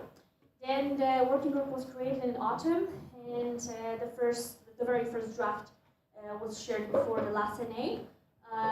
Then we had 2 rounds of consultations, formal consultations for the whole network, also for the alumni, and then the final draft was sent for voting, meaning for this NA. Generally speaking, we already talked about it before, more flexibility for the national board, but also for the coordinators, national coordinators, on how to achieve the goals, clear wording, and it is much shorter, definitely much shorter. The pillars, I think you already know them by now, I will not go through them. I will go through them but not just read them. But basically there are 6 of them. Full version you can obviously find in the Paczka Zjazdowa or on wiki and also on the mailing. So you can read through all the points point by point. But obviously the students' international mobility pillar, everything connected with mobility, so monitoring the needs and challenges to better build ESN initiatives. So on one side there's the surveys, the research, but also observing the trends and so on, and figuring out what initiatives ESN Poland should have, but also recommendations what local sections should do. This is also obviously then connected to the advocacy part, but this is divided. Obviously support before, during and after mobility, this is not new, this should continue obviously forever. Then skills gained from mobility, as I already mentioned yesterday, the Union of Skills that was launched by the European Commission will mean that Europe needs to become competitive, blah blah, so we need to showcase that Erasmus is the tool to gain skills, and we need to showcase that ESN is part of this whole cycle. And then focus on the non-EU and full-time students. This was already mentioned, both when it comes to the support of the mobility, but also them becoming part of our sections, basically, and structures in general. Then the advocacy, general participation in the external events, conferences, discussions, generally speaking. Strong collaboration with the national agency, going well now, but we obviously want to strive for more. Then the policy and research. This could be either ESN survey, this could be something that is ours. However, it is important to understand and to remember that it is kind of banned to contact that national organization conducts a research at the same time when the ESN survey is conducted. This is banned, and Rita will send a mail to section if any section does that, not even the NO. Then European University Alliances, which was also mentioned during the Q&A round, I think.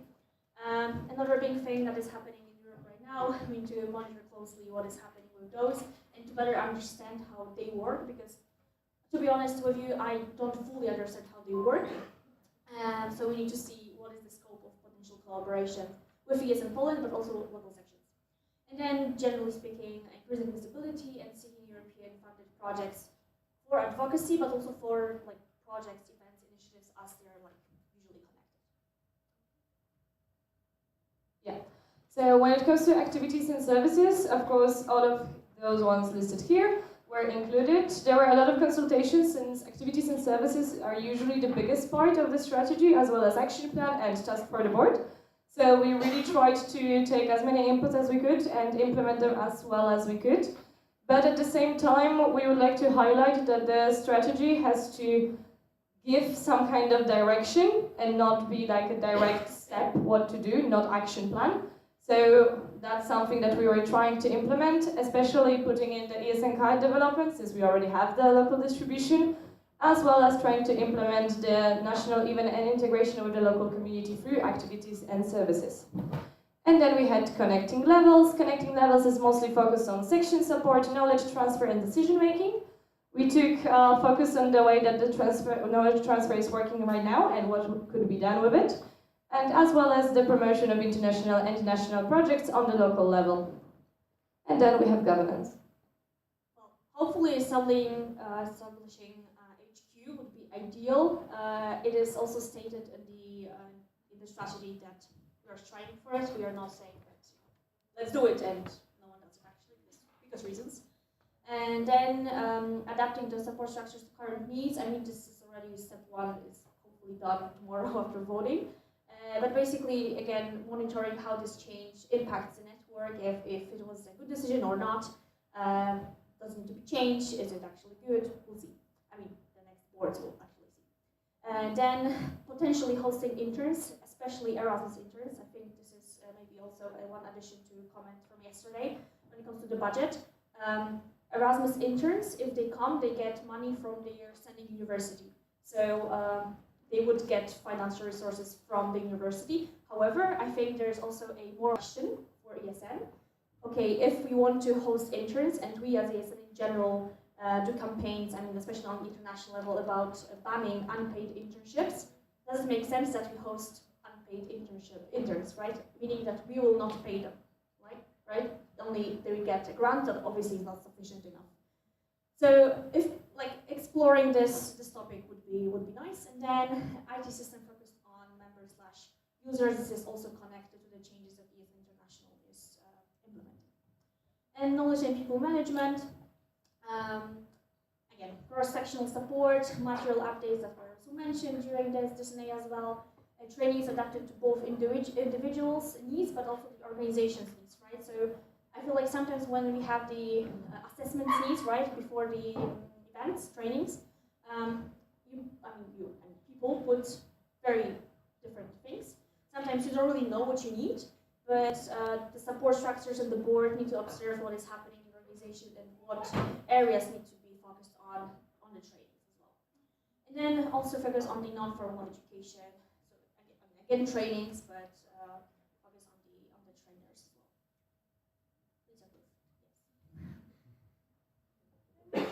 These are Okay, there is Q&A. So the speakers list is open.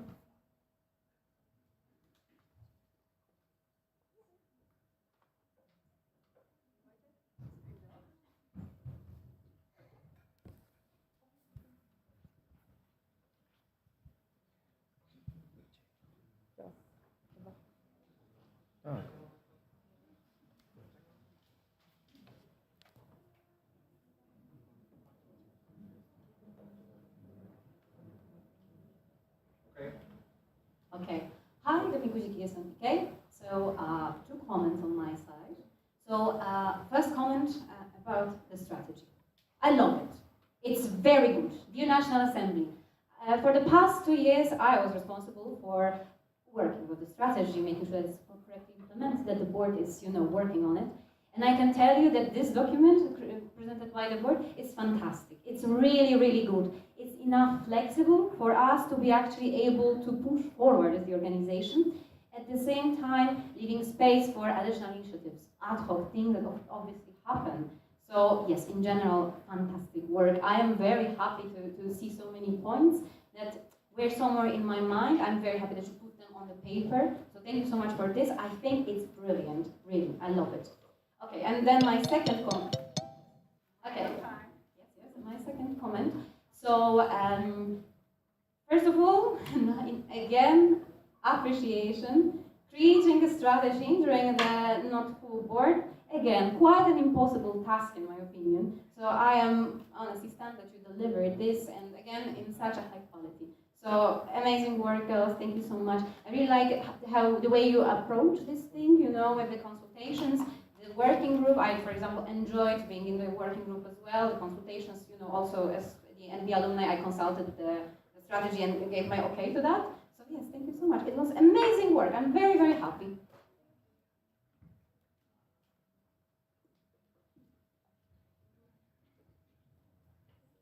Hello, board.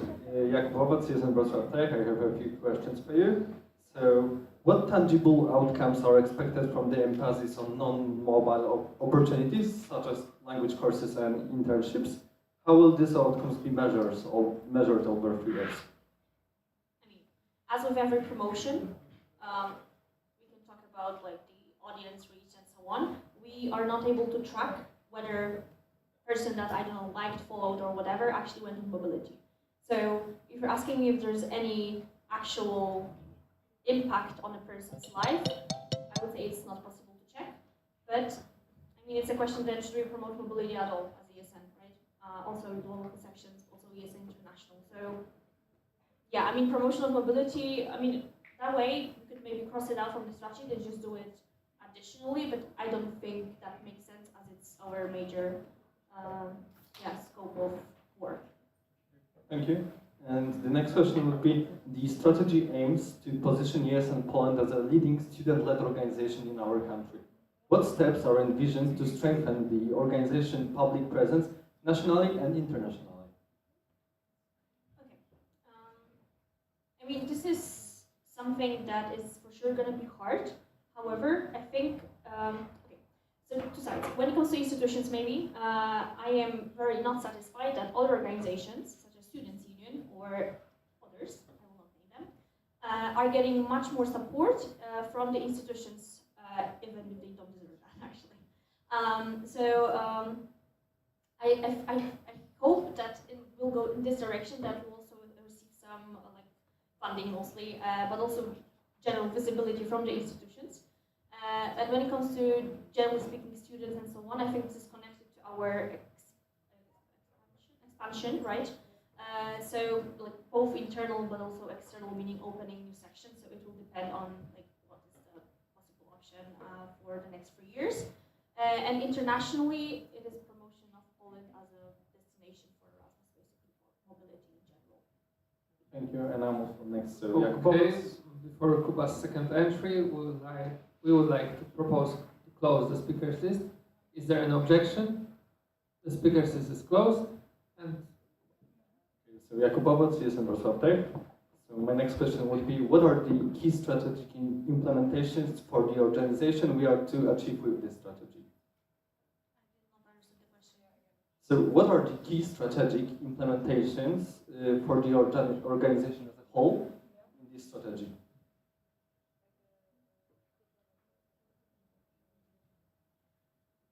I mean, considering that the strategy is for 3 years, it is kind of, I mean, maybe it's differently.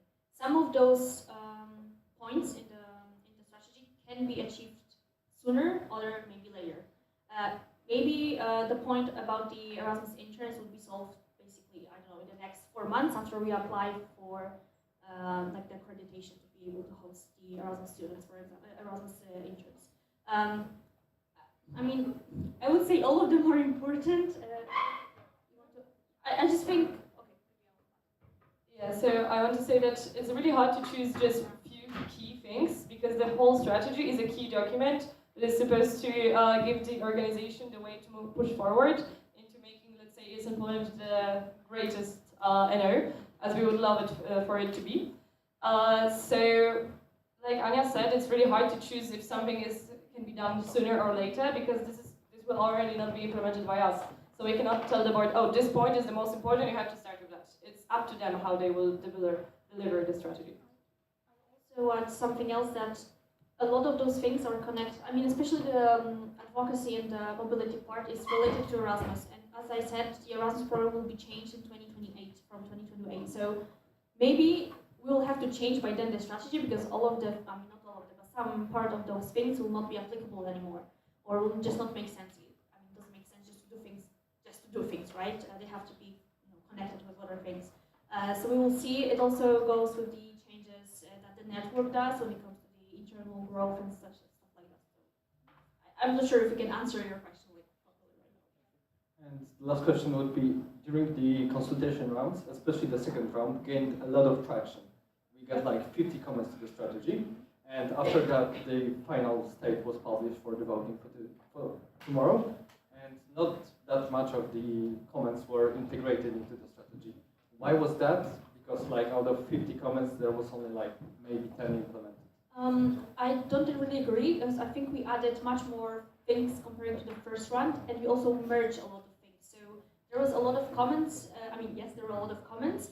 A lot of them were, I mean, commenting kind of the same things, but in different like positions in the strategy. So we merged a lot of things as well, but we also added a very good point that I think Doma and Asha Lubnikowska, by the way, put like a literal quote, like basically we copied paste your submission. So I really don't agree with that.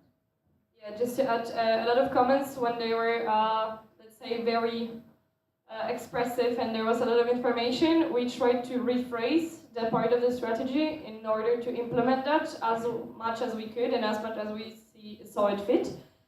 So if you read the two versions very carefully, you can see that the wording in specific parts changed, and that's because of the rephrasing based on the comments. Not like implemented them copy-paste like all of them, but changed the phrasing to adjust it a bit more, let's say. Thank you. Hi, Hanna Mitkowska, SNPW. So my comment first, I wanted actually to say something opposite, exactly that.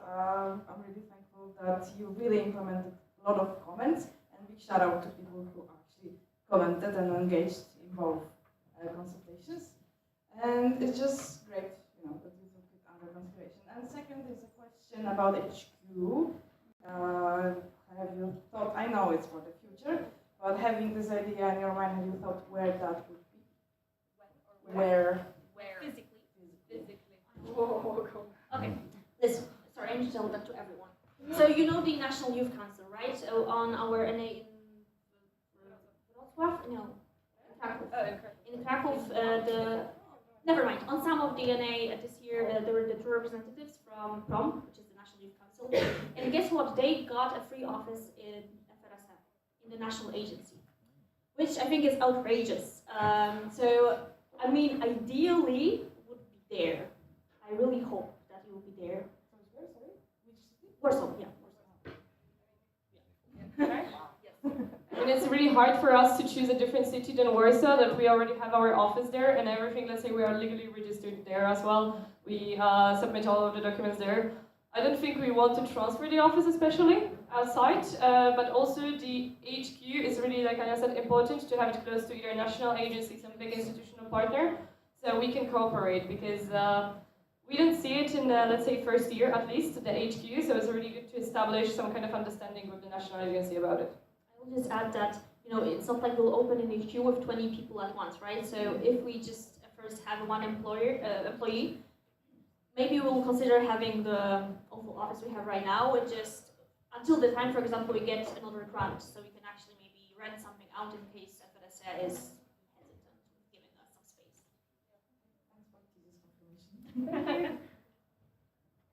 Okay, thank you. So that's the end of the question and to the strategy of ESN Poland. Now it's time for the presentation about task for the board for the next mandate of ESN Poland.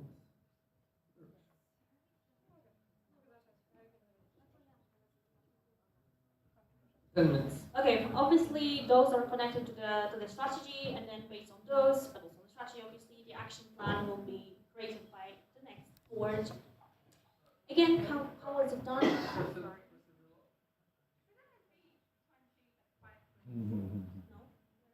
Oh, 25 20, yes, obviously. Yes. You can see that wow. That would be amazing, only having 20 tasks for 3 years. Wow. No, it's obviously not. That is a task for the next mandate.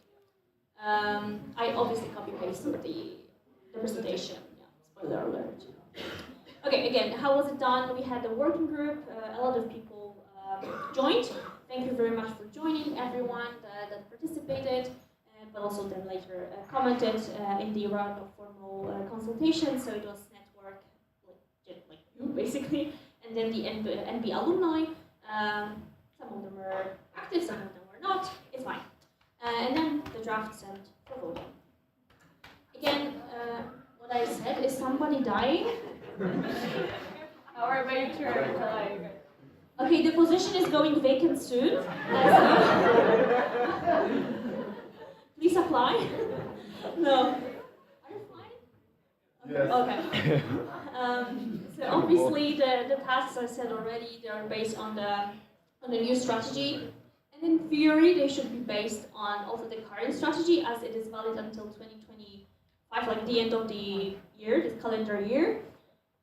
We are trying to see how we can merge those two strategies, but I think you already know by now they're very different. I mean, some of the points are, I mean, not exactly the same, but like promotion of mobility is in both of the strategies. But to be completely honest, we focused more on the new one. Then it is the overview of the numbers of the tasks. So you can see that, and obviously again, just to confirm that the activities and services, as it is such a broad term in general, the area, they have the most tasks. So when it comes to the portfolio of the president, students, international mobility, again, Erasmus Days and Europe Day. I'm not sure if you're following He's in Poland on Instagram, but actually we had a very nice reel made by Domi Guzik, obviously. Yeah, about the Europe Day that happened. And then something that I think is very important is the Studenckie Wyjazdy Rozpusta, or a group on Facebook, which honestly is very problematic. It has such potential, but it is very hard to find any other alternative for this group, and I think it needs to stay on Facebook, but it's very hard to manage those. Yes. And then the materials related to like resources from ESA International regarding the mobility. I mean, just avoid, creating our own materials when it's actually there. Maybe some of them can be translated if necessary, although I don't really think so. So it's basically to streamline the communication from ESA International regarding some of the initiatives.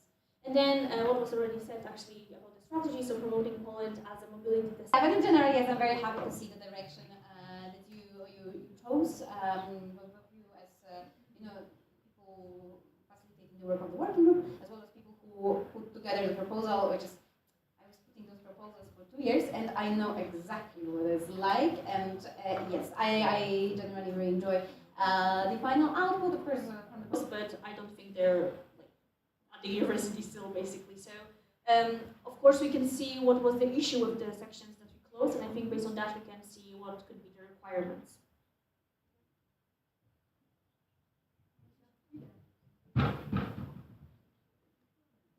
Okay, before Misha, we would like to propose to close the speakers list. Is there an objection? The speakers list is closed.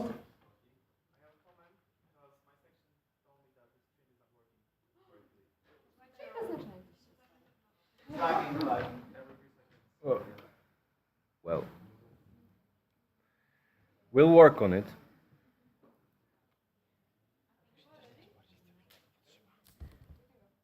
Okay, so hi, Misha Poznań. I have a comment and a question.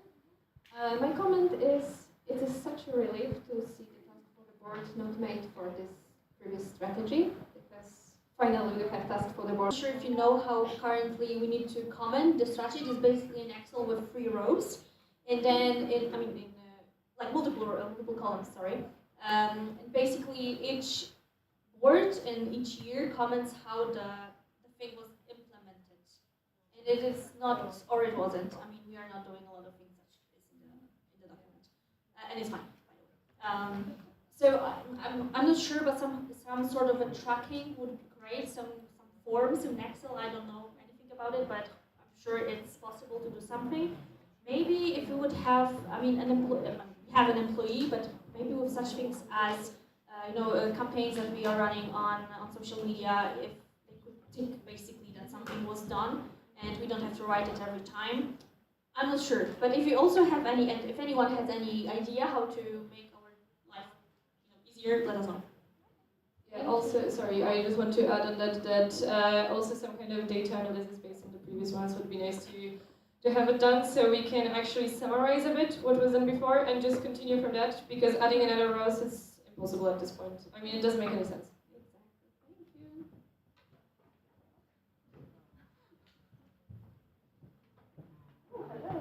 Hello.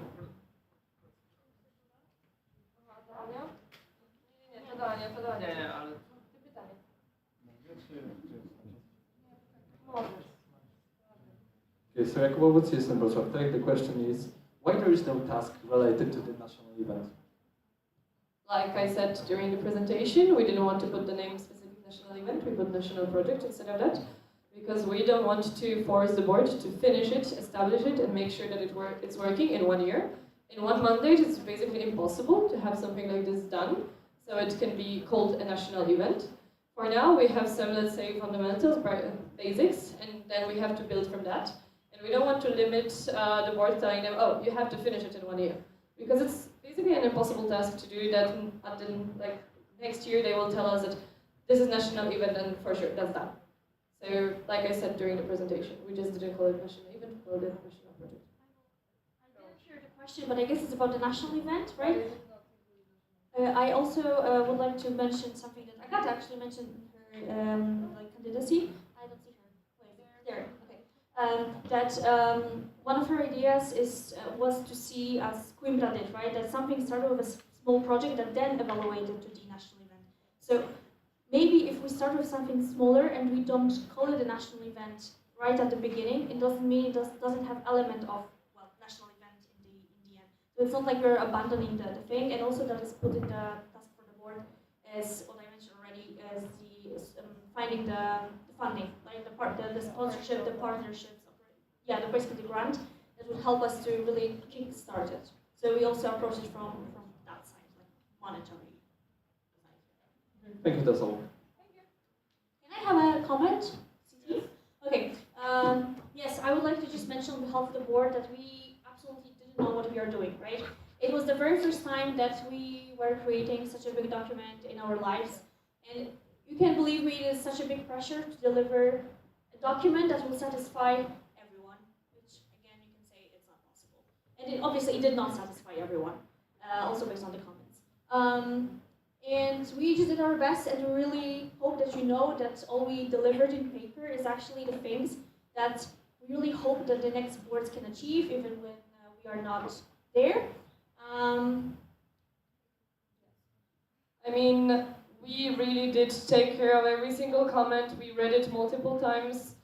Full April was full of calls, even in the weird hours of the day and night. We really try to deliver this document as clear as possible, but also as satisfying to everybody as possible. So we really expected a bit more questions to maybe clarify some things.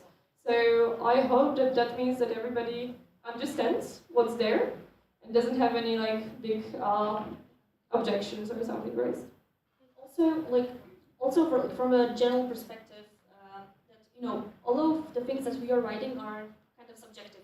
I mean, we are trying to be as objective as possible, but also every comment that you are putting is your subjective opinion. So I think that's also a very hard question, what is actually an objective opinion, right? So, yeah, I mean, we're subjectively objective, I think. Thank you. Thank you. Please approve, please approve.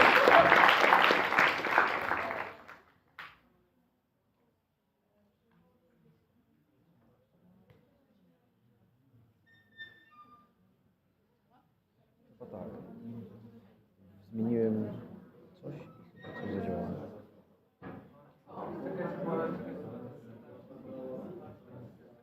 Okay, technical break. Be silent, please. Yes, we are. Don't leave. We are consulting with the OC. Live.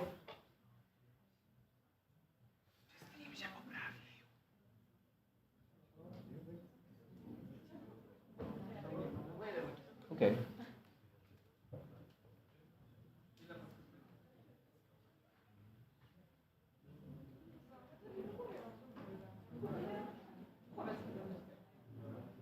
Okay, guys, due to unforeseen difficulties and emergency with the lunch, it's not fully ready yet, but don't worry, it will be here soon. So we would like to propose, on behalf of the OC, the change to agenda to move the presentation about the summary of GA, the Dubrovnik, from tomorrow to now. No. Is there any objection? Okay, then Anya and Bartek come and I will just download.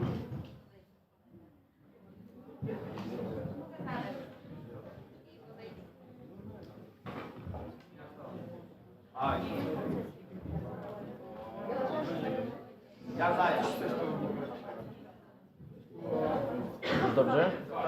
Super. Działa? Dobrze.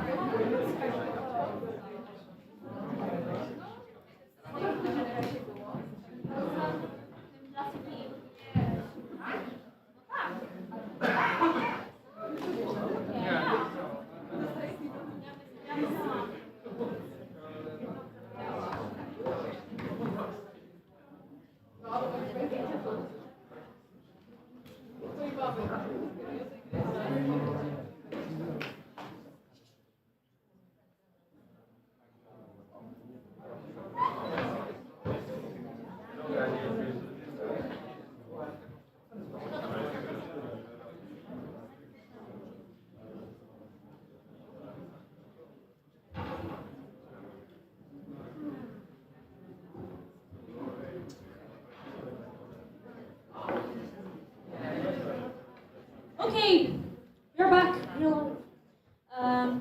Okay, as you know, for the General Assembly in Dubrovnik in Croatia, meaning all the national organizations of 45 countries before the GA and 46 after the GA, went and voted on things and discussed things as well. Maybe what I mean. So yes, we had a huge delegation, as always, on GA. There was 9 of us. So it was me, Anya, you can see that, I will not list everybody, but you can see the photo, plus Kaya. Kaya disappeared somewhere here.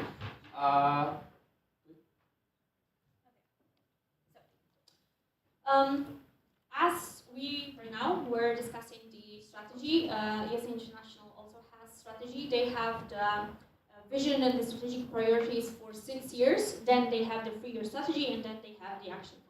So the biggest document, the longest as well, is the vision and the strategic priorities.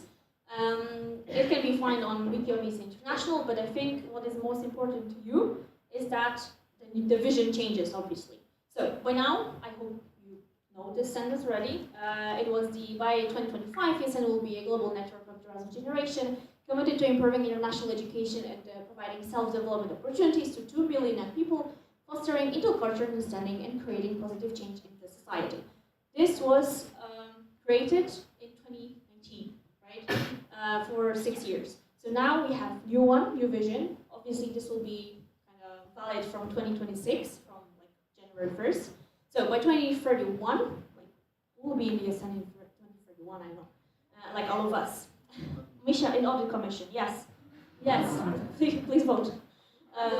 By 2031, the Erasmus Student Network will be a leading organization supporting international mobility, providing space for competence development and student engagement to 3 billion people, not 2, of the Erasmus generation, new word, empowering them to become change makers in the society. I mean, you can already tell where's the narrative going, but I really like especially the ending that we are empowering them to become the change makers in the society. Obviously, that means that we are creating impact at the same time as well, but we are giving space for people to actually become the change makers. So the 3-year plan, as well as the action plan, was approved. But obviously, it was also the elective one. We have new international board. Simone, Kaya, you know her already. Anya re-elected. Marco from ESN Italy as the WPA, and Rui re-elected. And their mandate will start from August 1st. And there was a candidacy for communication manager from Anastasia from ESN Cyprus, and she was not elected. Reasons. I honestly, to be completely honest with you, I was very surprised that she was not elected. I don't fully understand what happened. Very weird. Her candidacy was not the best, the best thing that I saw in elections in general, but I'm not sure who is another person that is experienced enough in ESA International to take this position, but this is just my opinion, obviously, but I'm not into communication, obviously. So we have the vacancy. The extraordinary GA will happen at the end of July. The calls for statutory bodies were reopened. We'll see who applies. Maybe it will be the same person that applies again. It's gossip, right? So take that into consideration. But we'll see what happens. Then, the chairing team. So the chairing team, as it was already said during some Q&A, the chairing team is stable, elected already at the beginning of the mandate, and it's not changing. So we had 2 applicants for the main chair, Nelly from Bulgaria and Gonzalo from Portugal/Estonia. Well, no one was elected. That could already give you a glimpse into what happened. It was a very interesting scenario. Again, both of the candidacies were not strong from the beginning. And if you remember how our NB position was at the beginning, how we wanted to vote for Nelly. But after the Q&A round, and also considering it was in the email, the arbitration board sent that there was a case reported about potential copying part of Nelly's think, motivation letter by Gonzalo, the other applicant. It stirred a lot of interest, let's put it like that, and questions who actually raised that, who reported that. I mean, it is secret, but I think everyone understands that it was Nelly, so it kind of worked on her, like what's the word, like negatively affected her candidacy. But the general point why no one was elected is that during their presentations and the Q&A, they were proposing that they want to do things that are in the scope of the international board, that are in the scope of the regional coordinators, so coordinator of CEP, WEB, and the regions, right? And other positions as well. And it is basically not a job of the General Assembly chairing team or the main chair. And it was also very negatively commented by the international board, and fairly enough, it is basically not a job for the GA. So no one was elected for the position, so it's open again. And then Axel from Switzerland, he was elected for the administrator or secretary, administrator, yes. And the secretary position is still vacant as well, so hopefully for the extraordinary GA we'll have somebody elected. Then the audit commission, I'm not sure if you're aware, but Ailey, so the one in the middle, was for a year alone in the audit commission, and she conducted, obviously with the help of the audit team that Misha was part of, which I already mentioned as well. She conducted the audit, and so I don't know how they did that, and you as well. And then now she's joined with Andrea and Ahmed, who is now the current president of Eastern France, by the way. So he cannot ask questions anymore during the GA. He is the one that will be asking them during audit. Yes. Arbitration board. So who knows what is the arbitration board? Do you want to know? So actually, this GA was the first time I saw them in action, and I didn't think that this is such an important position before. But the role of arbitration board is basically arbitrating between conflicted parties, and the role of them is to give a resolution to a conflict in the best possible way, let's say. So mediating and also giving opinions on how things work. They are giving the interpretations of the changes that are proposed by a person, and so on. So you can believe me, they're busy all the time during the GA. Like they're on the phones, people. I mean, I'm not sure what actually happens on GA, like what conflicts people have, but they are very busy apparently. So Iceland is back. We now are 46 countries officially. I can tell you that. Their collaboration with their national aid is stronger than ours, which is very worrying. But I mean, for them it's good, for us maybe a bit sad. Yeah, they are back, and we are very happy. Obviously, it is not like they appeared like 3 seconds ago. It was a long process with the membership team that was taking care of Iceland. Now they're back, and we're happy. Yes. So now EGM. The EGM, next EGM 2026 will happen in Split in Croatia. There were 3 candidates, Budapest, Paphos, and Split. And I think all of them had we also had some issues, let's say, to all 3 candidates. With Budapest was some grant and also safety and cooperation with government issues. With Paphos, the main reason was the visa issues for Turkey, and then with Split, I think it was mostly HR and stability. And yes, then EGM Split was elected. And I am not satisfied with that. I mean, I want to be completely honest with you. Obviously, we voted for Paphos, as was stated in the email, but I want to clarify why we voted like that. Also, I appreciate the email from Marta to kind of explain the reasoning. So, I am really against thinking judging the applications based on conflicts. And I'm sorry, but ES Cyprus does not have any influence if people from Turkey can go to Cyprus. And I think we should be judging applications based on the success rate. And in the NB opinion, National Board, Paphos was the best option. That during the potential EGM 2026, Cyprus would have the presidency of the Council of the European Union, so the thing that Poland has right now, if you haven't noticed. That would mean potentially a lot of funding, a lot of connections, visibility absolutely to the highest point ever, and I really thought this could be the bigger and the most visible EGM that we ever had.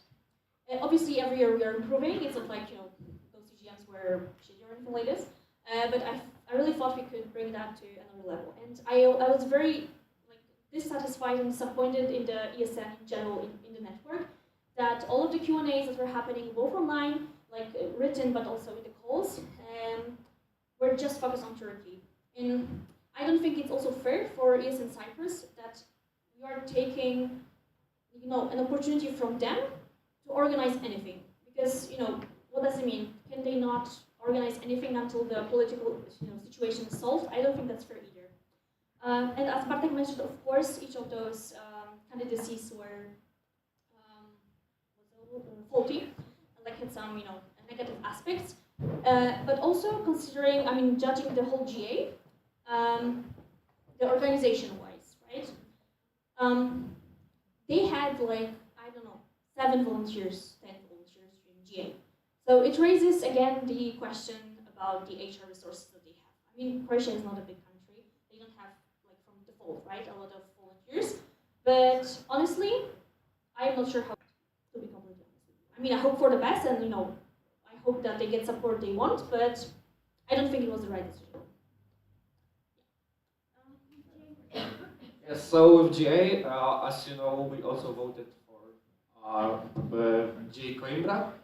This was a really close call, and I think the application were also close when I talked to people that there was they didn't have a strong opinion on who should be elected.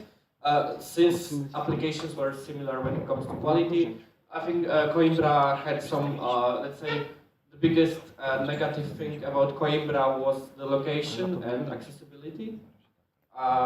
Funnily enough, Wrocław will not have an airport on GA Wrocław. And with Prague it was some uncertainties when it comes to bookings, but they answered to the question on week and resolved these assumptions. So yes. Okay. So the others mostly approved, apart from the proposal of ESN Germany for the third time, by the way, and then you're trying to change the status, not working. Maybe that's a bad decision to propose such change. I don't know. So this sounds boring. You don't know what the proposal is. Now we will explain. Amendments to EPP. EPP is Event Policy Paper. It's the paper that describes how ESN international events. And there was a proposal to, first, there were 2 proposals.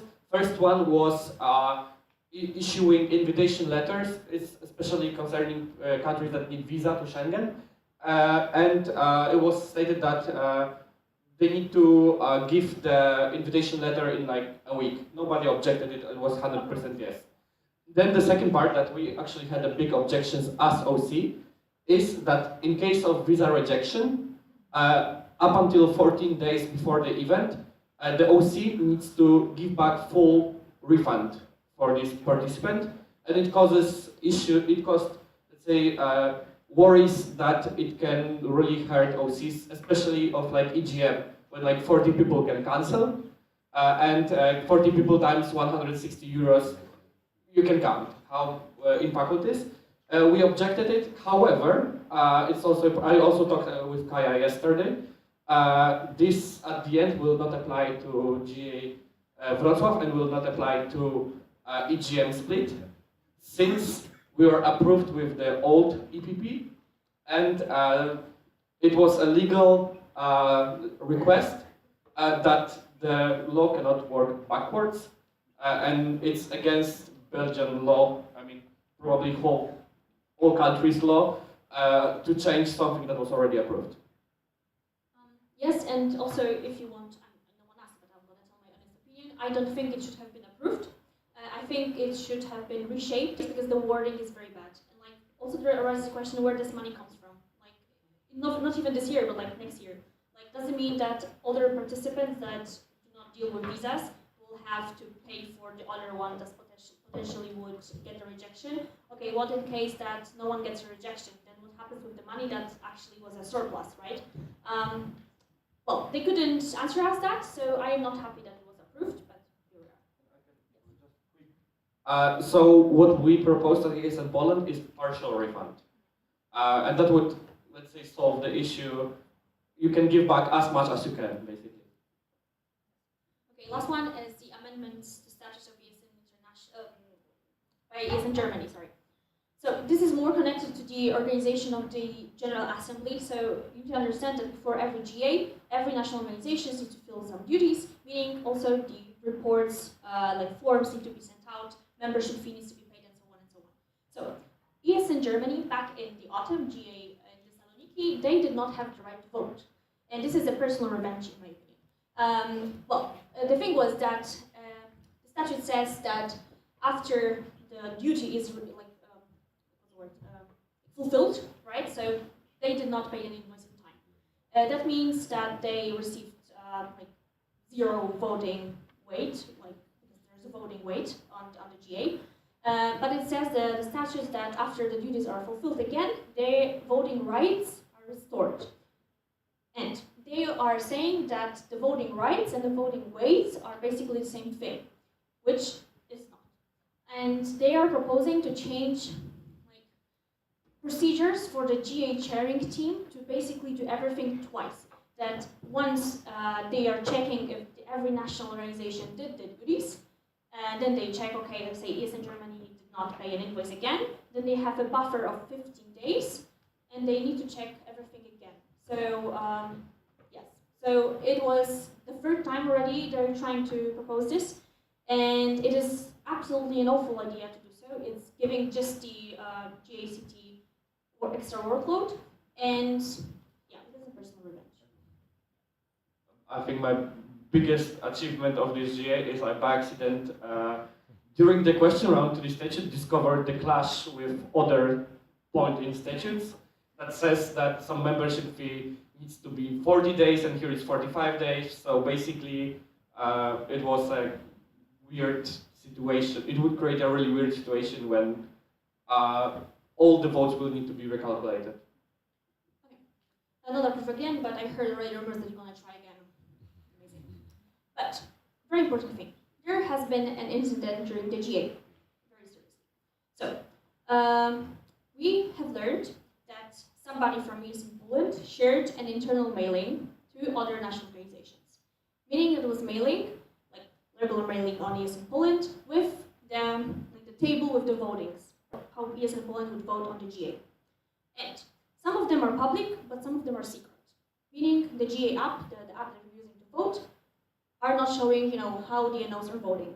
And of course, it is not specified in our statutes, regulations, or anything like this, but I think it's not right to show how we are voting. Also, we are the biggest national organization in the CEP region, and it is impacting also our credibility, how we are looking, but also generally speaking in the ESN network in general. So I don't want to see that ever again. Yes.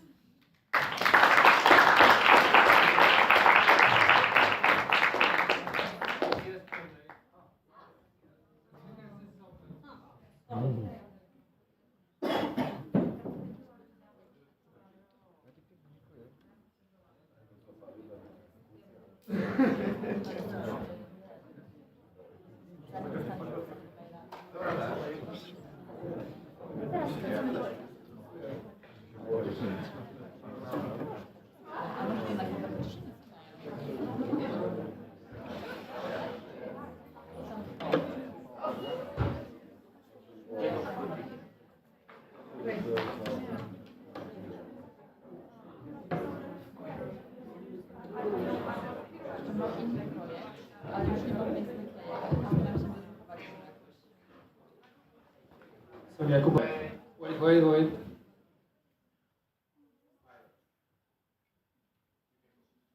Jakub, System Wrocław Tech. You mentioned at the end of the presentation that there was a leak from our mailing about votings, and you also mentioned that in our regulations there is no point what should happen to a person that does that.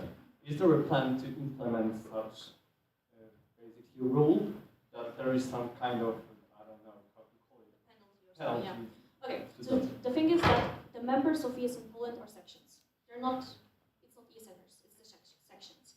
So it is, the volunteers are the members of their own section. So the only thing that, I mean, it's pretty fresh, right?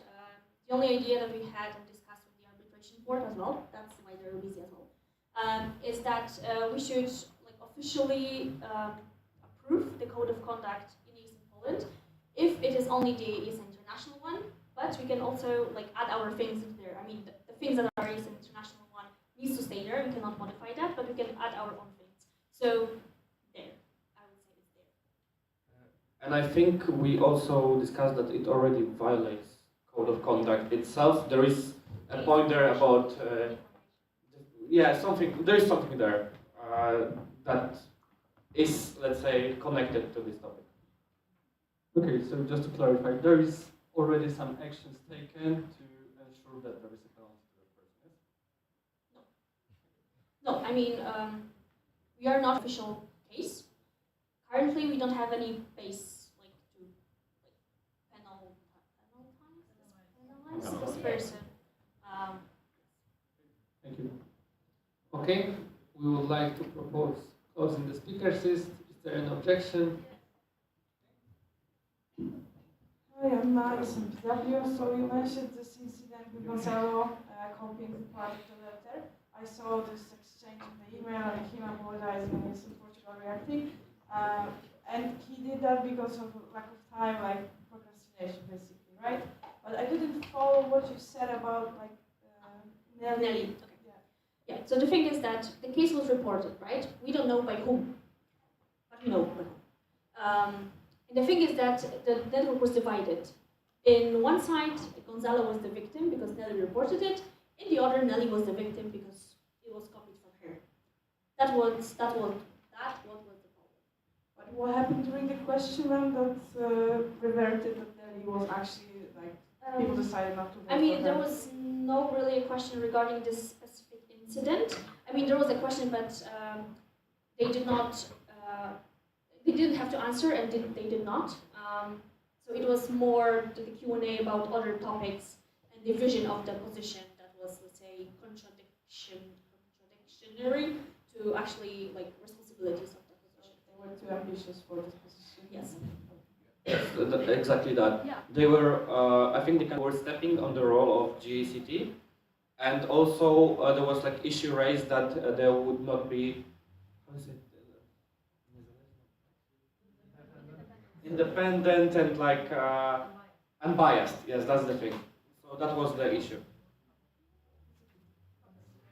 Okay, then is anyone signing up to the speakers list? No one. Then we would like to propose to close the speakers list. Is there an objection? The speakers list is closed, and Bartek.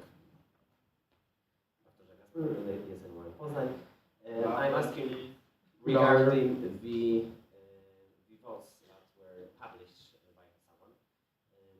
We are now at our National Assembly. We have international guests here. We have a stream, and we just said what are our votes. Maybe we should also think about keeping this as a secret. You understand the issue here, yeah? And this also shows that we need a code of conduct. Yeah, what's your stance on that? I thought it was a comment that I cannot answer. I mean, yes and no at the same time. I mean, I agree mostly with what you said, but this was leaked before the voting. After voting, it's actually fine, and I was also very open, like how we voted afterwards, right, with other organizations. But this was leaked before the voting, like right at the beginning of the June. So this is the issue. Yes, and also important thing is like there is a lot of, let's say, politics happening on GA, and other NOs knowing how we vote. Another thing is them knowing why we vote this way. And so there is, for example, CEP consultations, and we openly said how we vote to CEP, but there was already like attack on us.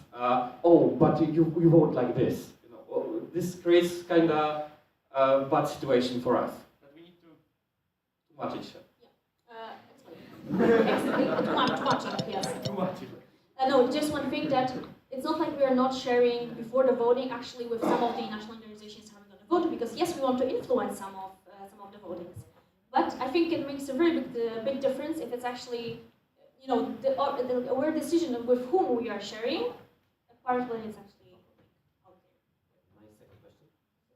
My second question is, what was the most fun moment for both of you at GA? No, I think just when we left Poland, we were going by car.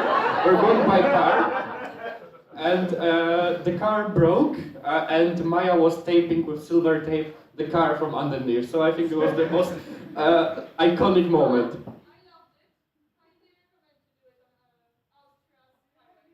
And fun fact, police stopped me 3 kilometers from Wrocław. I mean, it was very fun. It was actually me and Maya doing politics during the social program and influencing, for example, the amendment of youth in Germany to vote no.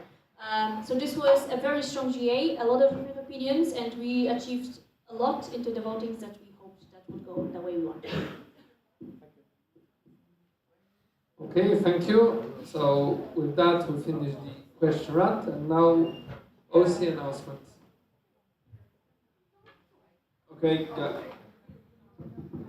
Okay, guys, so it's lunch in 3 rooms as yesterday. You have the photos of the rooms.